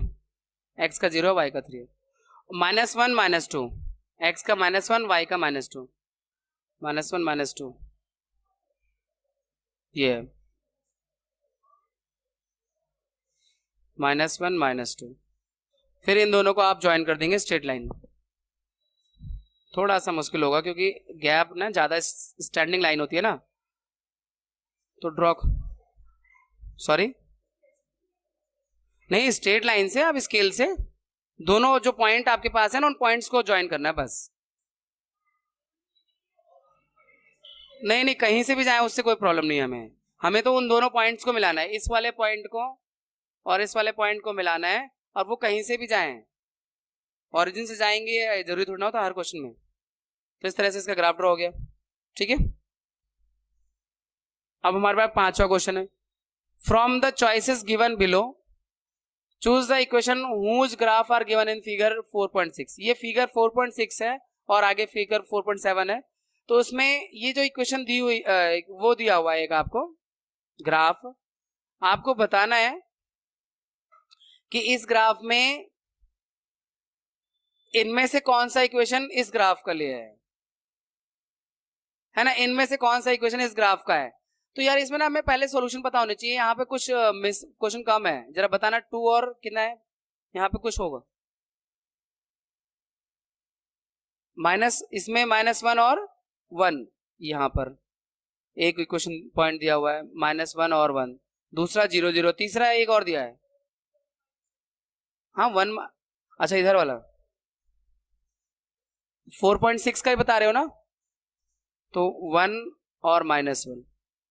इस इक्वेशन बच्चों, इस स्ट्रेट लाइन पर 3 पॉइंट दे रखे हैं जैसा आपने अभी बताया मुझे, -1 और 1, 0 0 और 1 और -1, यही है ना। तो हमें अब ढूंढना है कि यार इस लाइन की इनमें से कौन सी इक्वेशन है। भाई वही इक्वेशन होगी जो इन तीनों पॉइंट को सेटिस्फाई कर रही होगी, यानी ये तीनों पॉइंट जिस इक्वेशन के सॉल्यूशन होंगे वही इक्वेशन होगी, है ना। तो इसके लिए एक सिंपल तरीका है कि पहले आप इक्वेशन को स्टैंडर्ड फॉर्म में ले आओ, ये तो आप 4.1 में सीख ही चुके हो स्टैंडर्ड फॉर्म में लाना। मान लो अगर मुझे स्टैंडर्ड फॉर्म में इसे लाना है तो y को उधर लाऊंगा, तो x - y, 0 लेफ्ट में जो बच रहा है उसे राइट में लिख दो, ये बन गया स्टैंडर्ड फॉर्म, ये पहले से स्टैंडर्ड फॉर्म में है। इसमें y को उधर ले जाओ तो 2x - y। अब देखो लेफ्ट में जो 0 बच रहा है ना, क्योंकि y गया तो कुछ नहीं बताया, नहीं 0 बचा, तो राइट में लिख दो 0 को, इससे फर्क नहीं पड़ता, थोड़ा इक्वेशन स्टैंडर्ड फॉर्म में लगती है। लेफ्ट में 0 की आदत नहीं होती ना हम लोगों को। और इसमें भी इसको भेज दो इधर, तो 7x - 3y, लेफ्ट में जो 2 बच रहा है उसे राइट में लिख दो 2। यानी सभी इक्वेशन को पहले हमने स्टैंडर्ड फॉर्म में लिख लिया, अब इनमें से कौन सी इक्वेशन इस ग्राफ की है ये चेक करना है। तो इस ग्राफ पे जो पॉइंट दे रखे हैं, ये जो पॉइंट दे रखे हैं, ये तीनों पॉइंट जिस इक्वेशन को सेटिस्फाई कर रहे होंगे वही होगी इक्वेशन इस ग्राफ की। चेक करके देखते हैं, रख कर देखते हैं, मतलब -1 और 1, अगर मैं x का -1 रखता हूँ, y का जो है इसमें पहले वाले में 1 रखता हूँ, तो 0 नहीं आएगा क्योंकि राइट में 0 है, 0 आना चाहिए रखने पर, तो पहला वाला तो भूल जाओ। अब मैं बाकी 2 पॉइंट के लिए मैं नहीं चेक करूंगा, क्योंकि बाकी 2 पॉइंट, तीनों पॉइंट सेटिस्फाई होने चाहिए ना, तभी क्वेश्चन मानी जाएगी। अब एक नहीं कर रहा सेटिस्फाई, मान लो कोई 1 2 कर भी दिया उसने, तीनों होने चाहिए सेटिस्फाई, तो ये तो नहीं है, ठीक है। दूसरा पॉइंट x + y = 0। अब अगर मैं x की वैल्यू -1, अगर मैं x की वैल्यू -1 लूं और y की 1 लेता हूं, x की -1 और y का 1 रख के 0 आ रहा है, पहला पॉइंट तो हो रहा है सेटिस्फाइड, ठीक है। इसमें आपका सेकंड वाले में फर्स्ट तो हो गया। दूसरा 0 0 लोगे आप तो 0 + 0 भी 0 आएगा, दूसरा भी हो रहा है। तीसरा 1 और -1 लोगे तो x की वैल्यू 1 और y की -1, हाँ ये भी कैंसिल आउट होके 0 हो रहा है। यानी तीनों पॉइंट जो ये ग्राफ के दिए हुए हैं, -1 और 1, 0 और 0 और 1 -1, ये तीनों पॉइंट इस इक्वेशन के सॉल्यूशन हैं, इस इक्वेशन को सेटिस्फाई कर रहे हैं, इसलिए x + y ही इस लाइन की इक्वेशन होगी। अब आप कहोगे सर बाकी दो का क्या करें, चेक करके देखने चाहो चेक करके देख लो, क्योंकि एक ही क्वेश्चन बोला है तो हमने फाइंड कर लिया और इसमें होंगे नहीं, बट आप चेक करके देखोगे, वैल्यू पुट करना पड़ेगा आपको वही, x की वैल्यू -1 और 1, y की, x की वैल्यू 0 और y की 0, x की वैल्यू 1 और y की -1। अगर ये तीनों वैल्यूज को जो भी इक्वेशन सेटिस्फाई करेंगी, जिस इक्वेशन में पुट करने पर इनका राइट हैंड साइड 0 आ रहा है तीनों के लिए, तो वही होगी इक्वेशन। क्लियर हो गया कॉन्सेप्ट? अभी एक और क्वेश्चन ऐसा ही है जो थोड़ा बहुत रह गया होगा, वो भी क्लियर हो जाएगा। देखो यहाँ पे जो ग्राफ दिया हुआ है इसमें 3 पॉइंट हमें दिखाई दे रहे हैं, एक तो -1 और 3, बता देना अगर गलत हो मेरा तो। 0 0 है, नहीं है कोई बात नहीं, वो तो ओरिजिन का पॉइंट है। 0 2 है, 0 2 ये वाला, और 2 0 0 2 और 2 0, ये 3 पॉइंट हैं इस लाइन पर बच्चों। इन तीनों पॉइंट के लिए कौन सा इक्वेशन सेटिस्फाइड हो रहा है, तो स्टैंडर्ड फॉर्म में लिखकर करेंगे तो ज्यादा आसान लगेगा, क्योंकि उसमें राइट हैंड साइड जनरली 0 होता है, तो हमें पता है कि 0 लाना है। तो ये x को हम इधर लाएंगे, y को इधर राइट में लाएंगे तो माइनस का हो जाएगा, तो ये इक्वेशन बनेगी x - y + 2। देखो ये 0 लेफ्ट में मच रहा है, मैं पिछली बार बता चुका हूँ, 0 जो लेफ्ट में उसे राइट में लिख दो, इससे कोई फर्क नहीं पड़ता, आप 0 = ये लिखोगे या इसके = 0 लिखोगे, मतलब एक ही है। ये आप y को इधर ले आओ तो x - y - 2, फिर 0 लेफ्ट में बच रहा है, इसे राइट में लिख दो। यहाँ भी इसमें x, इन दोनों को उधर ले जाओ, क्योंकि अक्सर हम x को प्लस में देखने की आदत होती है, तो मैं इन दोनों टर्म को उधर ले जाता हूँ, तो x प्लस का हो जाएगा, y पहले से ही प्लस का है, और 2 माइनस का हो जाएगा, और राइट में 0 बचेगा। और इसमें 6 को उधर ले जाओ, x + 2y - 6 = 0। सभी इक्वेशन स्टैंडर्ड फॉर्म में आ गई हैं। स्टैंडर्ड फॉर्म आपको पहले एक्सरसाइज में कर रखा है, ax + by + c = 0, इस फॉर्म में हो तो इसे कहते हैं स्टैंडर्ड फॉर्म। ठीक है, अब वैल्यू पुट करके देखो किसमें ये तीनों वैल्यूज सेटिस्फाई कर रहे हैं। पहले वाले में अगर हम -1 रखते हैं x की जगह पर, यहाँ -1 रख दोगे और y की 3 रखोगे, तो -1 और -3 -4 हो जाएगा, और 8 + 2 यानी -2 आएगा, 0 नहीं आ रहा, तो पहली वाली वैल्यू को तो ये सेटिस्फाई कर नहीं रहा। बाकी दो का मैं चेक नहीं करूंगा, क्योंकि भाई सबको करेगा तभी माना जाएगा। अब दूसरे में चेक करूं, यहाँ अगर मैं x की वैल्यू -1 लेता हूँ, ठीक है, y की वैल्यू 3 लेता हूँ, तो तीनों ही माइनस के हो जाएंगे, -6 आ जाएगा, -1 -3 और -2, -6 आ रहा है, ये भी 0 नहीं आ रहा, इसमें भी सेटिस्फाइड नहीं हो रहा। फिर मैं तीसरे वाले में ट्राई करता हूँ, x की वैल्यू -1 लेता हूँ, y का क्या है 3, प्लस का 3 और ये माइनस का 3 होगा, ये दोनों मिला के पहला तो सेटिस्फाई हो गया इसमें, तो पहले वाली वैल्यू के लिए सेटिस्फाइड हो रहा है तीसरा इक्वेशन। अब 0 2 रखते हैं, अगर x का 0 और y का 2 रखते हैं, हाँ ये भी हो जाएगा, क्योंकि +2 और -2 कट के 0 हो जाएगा, 0 x पहले से ही है, तो दूसरी वैल्यू को भी ये सेटिस्फाई कर रहा है तीसरी इक्वेशन। तीसरी वैल्यू को अगर हम x का 2 और y 0 लेते हैं, यहाँ 2 रख दोगे, यहाँ 0 रख दोगे, तो इस 2 से 2 कट जाएगा, ये 0 पहले से, हाँ बिल्कुल सही है। मतलब इक्वेशन नंबर 3 जो है इन तीनों वैल्यूज के लिए सेटिस्फाइड हो रही है। तो इस ग्राफ का जो इक्वेशन है वो थर्ड वाला है, x + y - 2 = 0। समझे आप? कॉन्सेप्ट ये है कि जो लाइन आपको दी हुई है, उस लाइन पे जो भी पॉइंट्स दिए हुए हैं, वो पॉइंट्स उस इक्वेशन को अगर सेटिस्फाई कर रहे हैं, तो फिर वो इक्वेशन इस ग्राफ की उस लाइन की इक्वेशन हो जाएगी। वर्क वाला चैप्टर जो 11th है, वर्क एनर्जी एंड पावर वाला, उसमें हमें बताया गया वर्क = होता है F × S, फोर्स × डिस्प्लेसमेंट। यानी वर्क कैसे निकालते हैं, आपने किसी ऑब्जेक्ट पे फोर्स लगाया और ऑब्जेक्ट में डिस्प्लेसमेंट हुआ, यानी वो कुछ दूर गया, तो वर्क निकल जाएगा, फोर्स × मल्टीप्लाई डिस्टेंस। तो यहाँ भी वही बताया हुआ है कि जो वर्क डन डिपेंड करता है, अगर फोर्स कांस्टेंट है, यानी बल फोर्स तो फिक्स है, तो डिस्टेंस पर डिपेंड करता है, यानी जितना दूर जाएगा उतना ज्यादा वर्क माना जाएगा, कैलकुलेट होगा मतलब। तो यहाँ पे उसी बात को बोला है कि if the work done by a body on application of constant force directly proportional to the distance travel by the body, express this in the form of an equation in 2 variable, दो form, मतलब इसे equation in 2 variable की form में दिखाना है इस condition को। तो हम वर्क को अगर y मान लें, फोर्स कांस्टेंट है, यहाँ पे कांस्टेंट फोर्स 5 यूनिट है तो 5 ले लो, कांस्टेंट ले जो फिक्स है, और डिस्टेंस को x मान लो, तो ये बन गई equation in two variable y equal to 5x। बन गई नहीं बन गई? अब इसमें बोला हुआ है कि इसका ग्राफ बनाना है, और फिर उसके अलावा भी जब अगर डिस्टेंस 2 यूनिट का होगा तो वर्क क्या होगा, डिस्टेंस अगर 0 यूनिट होगा तो वर्क क्या होगा, डिस्टेंस मतलब x। तो अगर मैं सेकंड और फर्स्ट और सेकंड की बात करूं पार्ट की, तो बहुत इजीली हो जाएगा। अगर x 2 लेते हो तो ये 5 इंटू 10, अगर डिस्टेंस 2 यूनिट होगा तो वर्क 10 जूल होगा, वर्क का यूनिट जूल होता है बच्चों। और अगर डिस्टेंस 0 हो यानी कोई चीज पे आपने फोर्स लगाया वो हिला ही नहीं, तो वर्क 0 है ना। आप दीवार पे धक्का मारते रहो, दीवार नहीं हिल रही, इसका मतलब उसका वर्क 0 है। अब सिर्फ बात करनी है इसकी ग्राफ को बनाने की। तो ग्राफ बनाना आपको आता ही है, बहुत सिंपल है। हम इसके लिए हमें दो वैल्यू चाहिए, y is equal to 5x equation है। तो अगर मैं यहाँ पे दो वैल्यूज की बात करूं, x की वैल्यू एक 1 ले लो, मतलब x की वैल्यू एक 0 ले लो, तो y भी 0 आ जाएगा, ओरिजिन से जा रहा है मतलब ये ग्राफ। और दूसरा x की वैल्यू 1 ले लो, तो y की वैल्यू भी 5 आ जाएगी। अब इसको ग्राफ पे प्लॉट कर दो।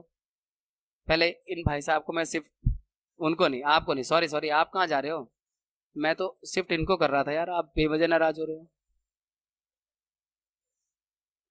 पूरा सिलेक्ट हो रहा है, चलो इसी में ही काम चलाते हैं, टाइम खराब होगा नहीं तो। ऐसे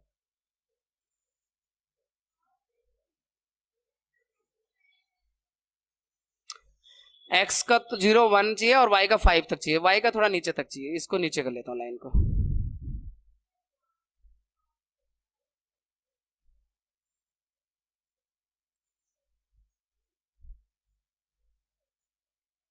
x का 1 देखो, 1 2 3 4 5 चाहिए, वहां दिख रहा है ना y का 5 तक जा रहा है। तो एक पॉइंट तो 0 0 है, यहां दिखा देंगे, ये ओरिजिन है 0 0। दूसरा पॉइंट है 1 5, 1 2 3 4 5, ये रहा 1 5। अब इसको मिला देंगे, हंसना मत भाई, इस लाइन का इस्तेमाल नहीं कर रहा मैं।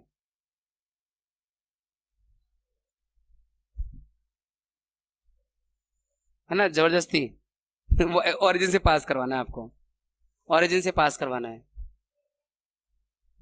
क्योंकि एक 0 0 पे है, एक 1 5 पर है। ठीक है, ग्राफ भी ड्रॉ हो जाएगा, पॉइंट्स मिल गए हैं। और आगे जो क्वेश्चन था कि अगर डिस्टेंस 2 यूनिट है, तो देखो यहाँ पर 5 इंटू 2 10, अगर डिस्टेंस 2 यूनिट होगा तो y 10 जूल वर्क होगा, अगर डिस्टेंस 2 यूनिट है। अगर डिस्टेंस 0 है तो 5 इंटू 0, तो 0 वर्क होगा, कोई वर्क नहीं होगा। ठीक है बच्चों, अब हमारे पास क्वेश्चन नंबर 7 है। यहाँ पर यामिनी और फातिमा दो स्टूडेंट क्लास 9th की हैं, और उन्होंने मिलकर 100 रुपये कंट्रीब्यूट किए हैं प्राइम मिनिस्टर रिलीफ फंड को, और अर्थक्वेक के विक्टिम्स के लिए।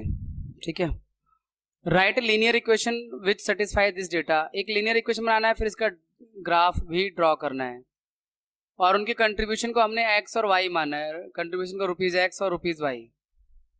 ठीक है, तो लेट कर लेते हैं, लेट यामिनी, पहले लड़की Yamini contributed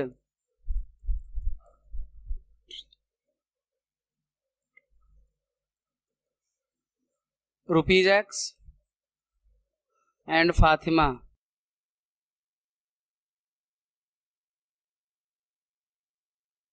contributed ₹y।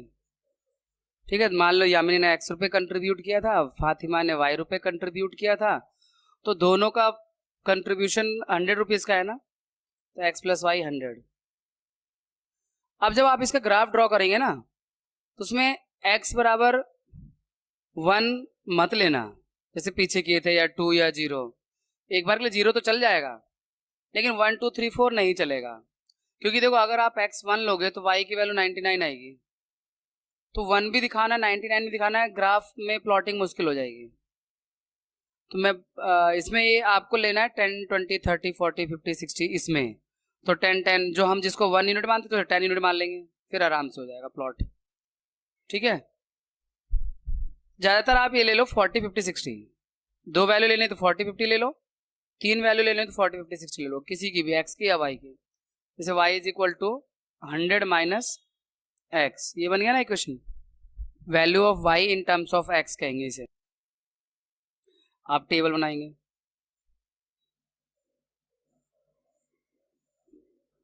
x और y। अगर मैं x को 40 लूंगा तो y कितना आ जाएगा माइनस करके 60, और अगर x 50 ले लूँ तो 50, ऐसे अगर 60 ले लूंगा तो 40। ठीक है, और इसको ग्राफ पे प्लॉट कर देंगे।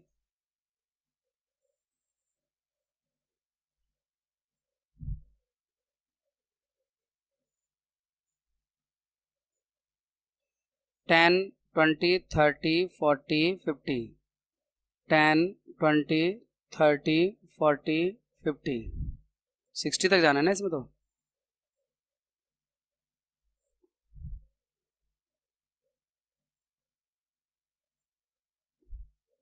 Ten 20 30 40 50 and 60, 10 20 30 40 and 50। ये माइनस में होगा, माइनस में कोई वैल्यू है नहीं इसलिए जरूरत नहीं है माइनस की ग्राफ को प्लॉटिंग की। अब पहला पॉइंट है x 40 है y 60 है, तो 40 के सामने 60 ये है, 40 60 50 50, 50 के सामने 50,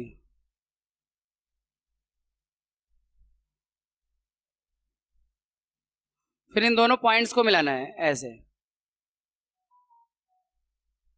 ऐसे, ठीक है ना, मतलब दोनों पॉइंट्स को मिला के एक स्ट्रेट लाइन ड्रॉ हो जाएगी। अरे क्या बात करते हो, ये ग्राफ का ही पार्ट है, वो अलग बात है कि आप स्मार्ट बोर्ड पे इस तरह से अलग दिख रहा है, क्या जबरदस्ती थोड़ा लाऊंगा, आप ग्राफ प्लॉट करोगे वो आपका आ जाएगा। आप हम यहाँ पे आपको आइडिया देते हैं, परफेक्ट ग्राफ तो होता नहीं है ना ये, आप नोटबुक की ग्राफ कॉपी में करेंगे ना तब हो जाएगा ये। नेक्स्ट है बच्चों question 8th, in countries like USA and Canada temperature measure in Fahrenheit, यानी यूएसए और कनाडा में टेम्परेचर फ़ारेनहाइट में मेजर होता है और इंडिया जैसी कंट्री में सेल्सियस में होता है। आपने देखा होगा ना कि जो मौसम बताते हैं वेदर रिपोर्ट तो सेल्सियस में देते हैं, लेकिन एक चीज़ है, इंडिया में एक चीज़ फ़ारेनहाइट में मेजर होता है, पता है क्या, बुखार, बॉडी टेम्परेचर। आपने देखा होगा डॉक्टर कहता है इसको 100 है, 101 है, 102 है, ऐसा लगता है कितना बड़ा है टेम्परेचर, वो पर 102 डिग्री सेल्सियस नहीं है, वो 102 डिग्री फ़ारेनहाइट है। तो यहाँ पर बच्चों लीनियर इक्वेशन के फॉर्म में इसे कन्वर्ट करना है, वैसे ये लीनियर इक्वेशन है भी इसमें, बस ये है कि एक्स और वाई दो वेरिएबल की जगह एफ और सी लिखा हुआ है, और फिर हमें इसका ग्राफ ड्रॉ करना है और कुछ इसके पार्ट्स हैं अगले वाले स्लाइड्स में क्वेश्चंस। देखो ये जैसे सेकंड क्वेश्चन ये है, इसी का ही पार्ट है, थर्ड है, ऐसे करके है। तो सबसे पहले आप यहाँ पर देखो, हम फ़ारेनहाइट को वाई मान लेते हैं, तो y is equal to 9/5 into C plus 32, ये बन गया linear equation in 2 variable, 2 variable का लीनियर इक्वेशन बन गया।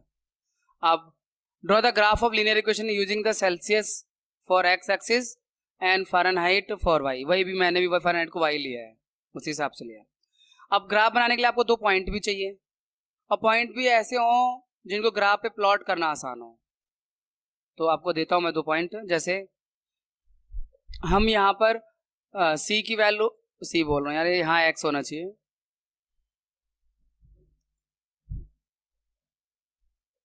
ठीक है, सी को एक्स मानना है, सेल्सियस को एक्स मानना है। तो हमें यहाँ एक्स की वैल्यू ऐसी लेनी है, जैसे मान लो एक्स की वैल्यू आप 9/5 और एक्स की जगह ले लो 10 प्लस 32, 5 2 जा 10, 9 इंटू 2 18, 18 और 32 50 आ गया, ये सही है। 10 और 50 को ग्राफ पे प्लॉट करना ईजियर है। और दूसरा आप ले लो इसमें 40 ले लो, या -40 ले लो, -40 ले लो, सही रहेगा, छोटा हो जाएगा ना। तो y is equal to 9/5 into -40 plus 32, 5 8 जा 40, 9 8 जा 72, माइनस 72 प्लस 32 माइनस 40, माइनस 40 लेने पे माइनस 40 आता है। ठीक है, तो अब हमारे पास 2 पॉइंट आ गए। अब इसका ग्राफ टेबल बना लेते हैं, फिर इसको ग्राफ पे प्लॉट कर देंगे।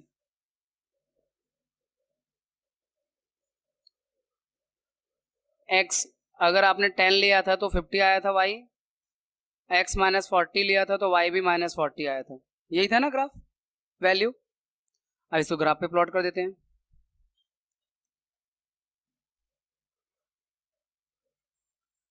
ये आपका y एक्सिस हो गया,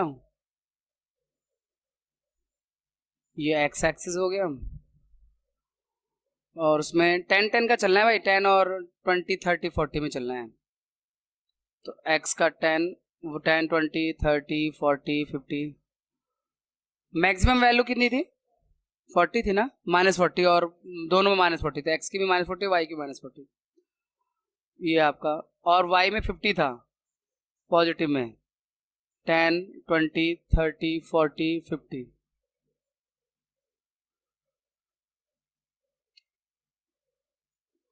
यहाँ पर y एक्सिस है ये लिखा, और ये x एक्सिस लिखा है, 10 20 30 40 और 50, माइनस 10 माइनस 20 माइनस 30 माइनस 40।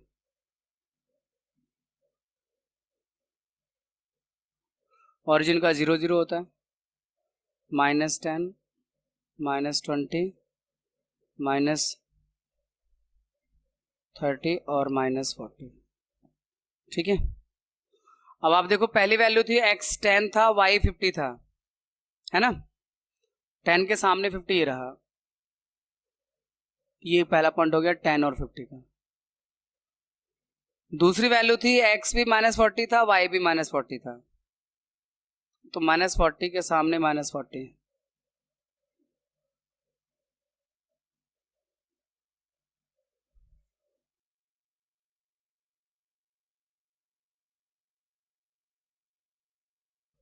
दोनों पॉइंट्स को मिला दो।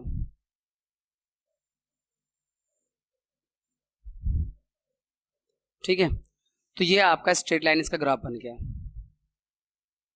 आपको ना उसमें जो वैल्यूज है, जैसे मुझे तो प्रैक्टिस से पता है कि 40 ले लो 10 ले लो, आपको तो उसमें करना पड़ेगा वर्क कि 5 लेने से 10 लेने से 15 लेने से या 20 लेने से या माइनस में कौन सी वैल्यू लेने से जो वैल्यूज आ रही हैं ग्राफ पे उनको प्लॉट करना आसान है। या तो वैल्यूज 0 से 10 के बीच में हो तो वो प्लॉट कर सकते हैं आसानी से x और y की दोनों वैल्यूज, लेकिन फिर या फिर 10 20 30 40 50 में हो या फिर हंड्रेड्स में हो, ऐसा नहीं होना चाहिए। बस आपको ग्राफ प्लॉट करते समय कि x की वैल्यू तो 1 आ रही है और y की 99 आ रही है, 34 आ रही है, तो 1 को भी दिखाना पड़ेगा और 34 को भी दिखाना पड़ेगा, तो बहुत ग्राफ पे कॉम्प्लिकेटेड हो जाएगा, 1 1 1 करके दिखा नहीं सकते हैं। तो बस वैल्यू लेते समय आपको थोड़ा दिमाग लगाना पड़ेगा, वर्क करना पड़ेगा कि मैं ऐसी वैल्यू ले जिससे ग्राफ पे प्लॉट करना x और y दोनों को आसान हो। ठीक है, बस इसमें ये सावधानी रखनी है और कुछ इतना मुश्किल काम नहीं है इसमें। अब इसके कुछ क्वेश्चंस के रिप्लाई करने हैं आपको। जैसे सेकंड क्वेश्चन है, if the temperature is 30 degree Celsius what is Fahrenheit में, तो F इज इक्वल टू, मैंने अभी आपको देखा आपने 9/5 इंटू सी प्लस 32, यही है ना, तो सेल्सियस में 30 है तो यानी 30 रख दो यहाँ पर सी की जगह और कैलकुलेट कर लो। पहले प्लस नहीं करते, पहले मल्टीप्लाई और डिवाइड करते हैं बोर्ड मास रूल में। 5 6 जा 30, 54 और प्लस 32 86 डिग्री, ये जो है फ़ारेनहाइट में टेम्परेचर है। जो मतलब सेल्सियस में 30 डिग्री है वो फ़ारेनहाइट में वही टेम्परेचर 86 माना जाएगा। ठीक है, next question, if the temperature is Fahrenheit 95, अब देखो F is equal to 9/5 C plus 32, तो फ़ारेनहाइट में 95 है तो कैलकुलेट करना है हमें कि सेल्सियस में कितना होगा। पहले 32 को माइनस करना पड़ेगा, है ना, C को सेपरेट करना है तो इसे उधर ले जाओ, 95 minus 32 is equal to 9/5 into C, तो 63 आ गया, और ये 5 से मल्टीप्लाई और 9 से डिवाइड, 9 7 63, 35। तो सी की वैल्यू कितनी आ गई? 35। हाँ 35 डिग्री सेल्सियस। तो सी की वैल्यू 35 आ रही है अगर एफ की वैल्यू 95 है। फ़ारेनहाइट में 95 है तो सेल्सियस में 35 है। पहले प्लस वाले को ले जाओ उधर, माइनस कर लो, 63 आया। फिर ये 5/9 है, उधर जाके ये 9/5 है, उधर जाके 5/9 हो जाएगा, रेसिप्रोकल हो जाएगा। तो 9 से 7 बार में 7 5 35। फिर इसका fourth question, if the temperature Celsius में 0 डिग्री है तो फ़ारेनहाइट में कितना होगा? अगर फ़ारेनहाइट में 0 हो तो सेल्सियस में कितना होगा? इन्हें दोनों करने हैं, 0 रख के पुट करना है। तो F is equal to 9/5 C plus 32। पहले एक बार C रख दो, 0 0 मल्टीप्लाई समथिंग 0 होता है, तो F 32 आ जाएगा। अगर सेल्सियस में 0 है तो फ़ारेनहाइट में 32 होगा। अब F 0 रख दो, तो सेल्सियस में निकालना है आपको। तो ये 32 को लाओ, माइनस में हो जाएगा लेफ्ट में आके, ये ना। अब इधर ये 9/5, उधर जाके 5/9 हो जाएगा। -32 into 5/9 is equal to Celsius में, तो 160 बाई डिवाइडेड बाई 9। डेसिमल में चाहो तो डेसिमल में लिख दो, 9 1 9 और 70 हो गया, 9 7 63, फिर 7 ही बचेगा, फिर 70 हो जाएगा, 9 7 60, यानी 7 7 आता ही रहेगा। लेकिन माइनस में, फ़ारेनहाइट में अगर 0 डिग्री है तो सेल्सियस में माइनस में चला जाएगा 17.7 डिग्री सेल्सियस। ये फोर्थ है। एक और इसका पार्ट है, फिफ्थ। इसमें पूछा हुआ है, is any temperature which is numerically the same in both Fahrenheit and Celsius? क्या ऐसा भी कोई टेम्परेचर है जो न्यूमेरिकली दोनों में सेम हो? हाँ है ना, हमने ग्राफ में किया था, -40 लेने पे -40 आया था। तो अगर डिग्री सेल्सियस में -40 है तो फ़ारेनहाइट में भी -40 आता है, लेकिन टेम्परेचर दोनों की जो फील होगा ना वो अलग अलग होगा।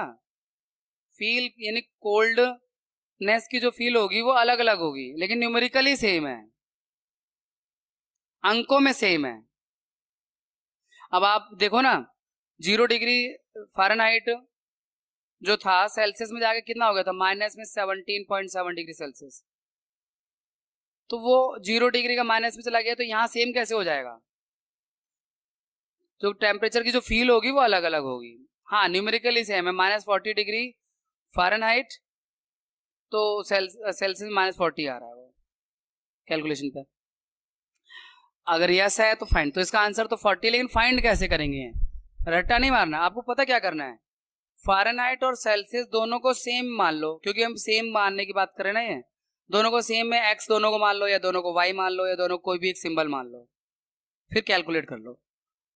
देखो F is equal to 9/5 C plus 32। मैं F और C दोनों को x मान लेता हूँ और सॉल्व कर देता हूँ। x ये भी मान लो, क्योंकि न्यूमेरिकली सेम करना है ना, x ये भी हो गया और 32। तो पहले जो है इसे भेजो, 9/5 x इज इक्वल टू 32। अब इसे सॉल्व कर लो, 5 1 जा 5, 5 में से 9 गया 4, -4/5x इज इक्वल टू 32। तो -4/5 इधर आके क्या हो जाएगा? 5/4। 32 इंटू -5/4, 4 8 जा 32, 8 5 जा 40।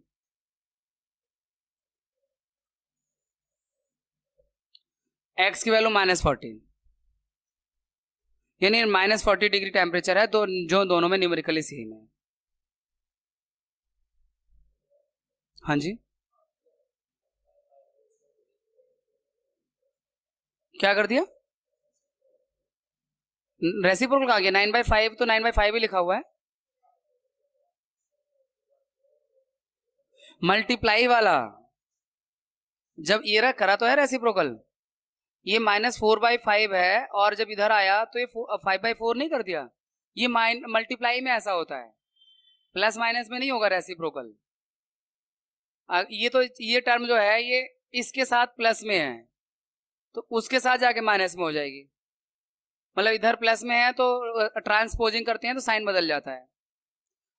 अब उसके बाद जो रेसिप्रोकल वाली बात आती है, वो जब ये पूरा कैलकुलेट कर लिया, 5 × 5x माइनस 9x, तो माइनस 4x हो गया, minus 4x upon 5 into x, मतलब माइनस 4 अपॉन 5 इंटू एक्स। अब ये जो चीज है इधर जाएगा तो 5/4 हो जाएगा। मल्टीप्लाई वाला चीज जब होता है ना तब इस तरह से होता है आपका रेसिप्रोकल।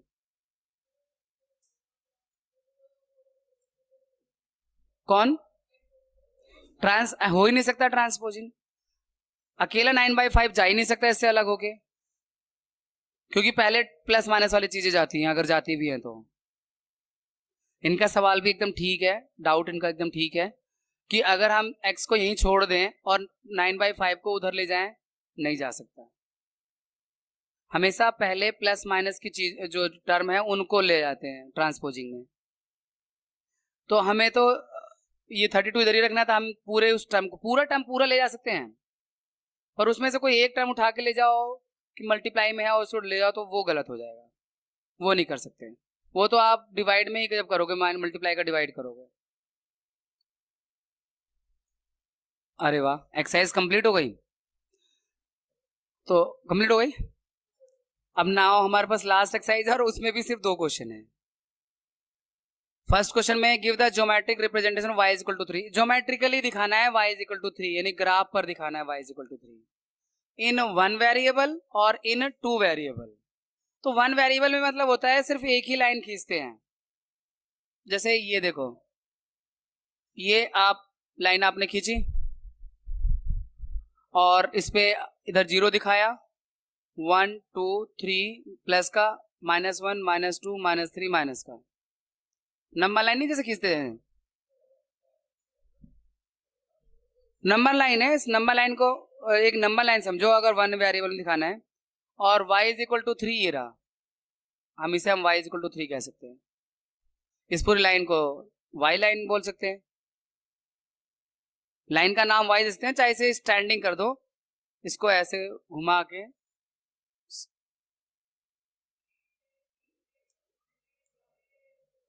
ये थोड़ा सा ना ये अब हो जाएगा,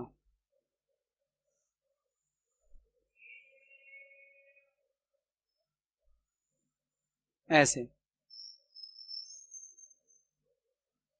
ऐसे कर दो, उससे कोई फर्क नहीं पड़ता। 1 वेरिएबल में ऐसे ही शो करना पड़ेगा आपको ग्राफिकली। ऐसे देख लो, अब y एक्सिस लगेगा आपको,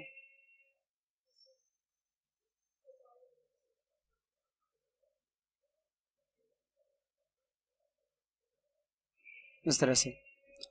और जब आपको 2 वेरिएबल में दिखाना है तो इसमें दोनों एक्सिस रहेंगे, x एक्सिस भी रहेगा, y एक्सिस भी रहेगा इस ग्राफ को, जब आपको 2 वेरिएबल में दिखाना है। तो ये y एक्सिस हो गया अब स्टैंडिंग लाइन, और ये स्लीपिंग लाइन या हॉरिजॉन्टल लाइन को x axis, y axis 1 2 3, y यहाँ पे 3 है, तो यहां से एक लाइन ड्रॉ होगी,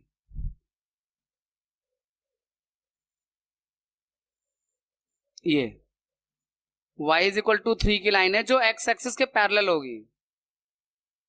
तो ये 2 वेरिएबल में ऐसे शो करते हैं इसे ग्राफिकली। 1 वेरिएबल में सिर्फ एक लाइन ड्रॉ कर देंगे, उसमें 0 -1 -2 -3 प्लस में 1 2 3 और दिखा देंगे कि यहाँ पर 3 है वैल्यू। हाँ, और क्या, अगर y इज इक्वल टू 3 होता तो यहाँ पे मैं sorry x is equal to 3 होता तो मैं यहाँ x लिख देता इसको। तो पॉइंट के नंबर लाइन पे तो आपको शो करना आता है यार, क्लास 6 7 में किया हुआ है, 3.1 3.2 3.3 चैप्टर फर्स्ट में भी तो किया हुआ है। अब आप कह दोगे सर रूट में होता है, तो अब उन पे मत जाओ, लेकिन कर रखा है, आप थोड़ा अपने पीछे जाओगे तो बिल्कुल आसानी से आ जाएगा। मान लो कोई 2.5 होता तो ये बीच में होता, इन दोनों के बीच में होता 2.5। फ्रैक्शन में होता तो उसी हिसाब से ड्रॉ कर लेते, हमने क्लास 8 के पहले चैप्टर में किया हुआ है नंबर। तो 1 वेरिएबल में ऐसे होगा, और 2 वेरिएबल में आपको दोनों एक्सिस बनाने पड़ेंगे बच्चों, पर नंबर दिखाने की जरूरत नहीं है, बस 0 0 ऑरिजिन दिखा दो।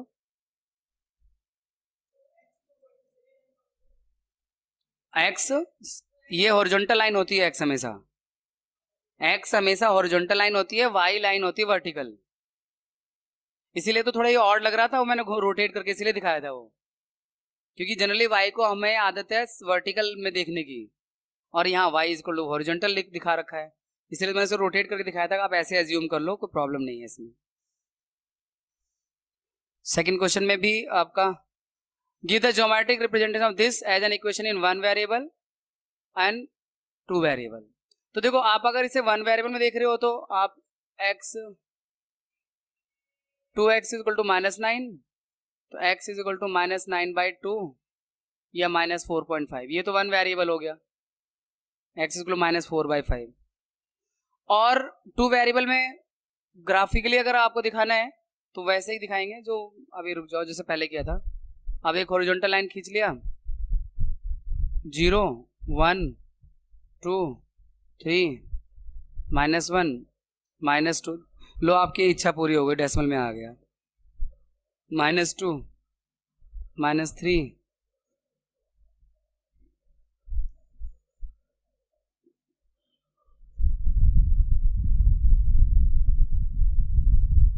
-4 और -5। तो x इक्वल टू माइनस में 4.5 है, तो ये बीच में आ जाएगा यहाँ पर, x इज इक्वल टू -4.5। ये वन वेरिएबल में हो गया, इस लाइन को आप x एक्सिस कह देंगे। और टू वेरिएबल में ड्रॉ करना है फिर से वही vertical line, y axis, horizontal line x axis, -1 -2 -3 -4 -5, 1 2 3 and 4।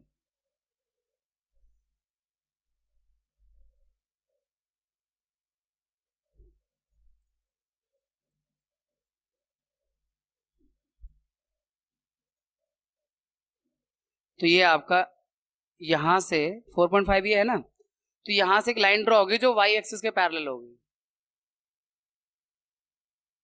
ये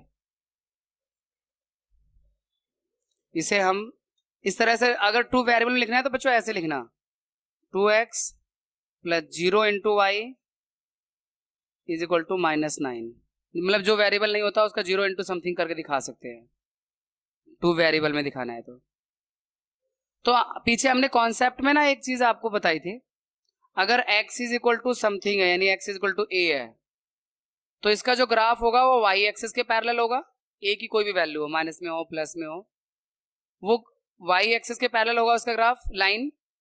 और अगर y is equal to a है यानी y is equal to something है, तो इसका जो ग्राफ ड्रॉ होगा वो x एक्सिस के पैरेलल होगा।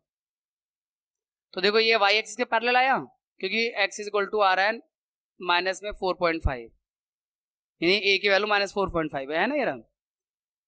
तो x बराबर a का ग्राफ जो होगा y एक्सिस के पैरेलल होगा, और y बराबर a का ग्राफ x एक्सिस के पैरेलल होगा, जो पिछले क्वेश्चन में था ये रहा, y बराबर a है ना एक तरह से ये, तो ये x एक्सिस के पैरेलल है। ठीक है, इस तरह से आपका चैप्टर 4 भी कंप्लीट होता है। अब आपसे मिलते हैं चैप्टर 6 लाइन एंगल्स में।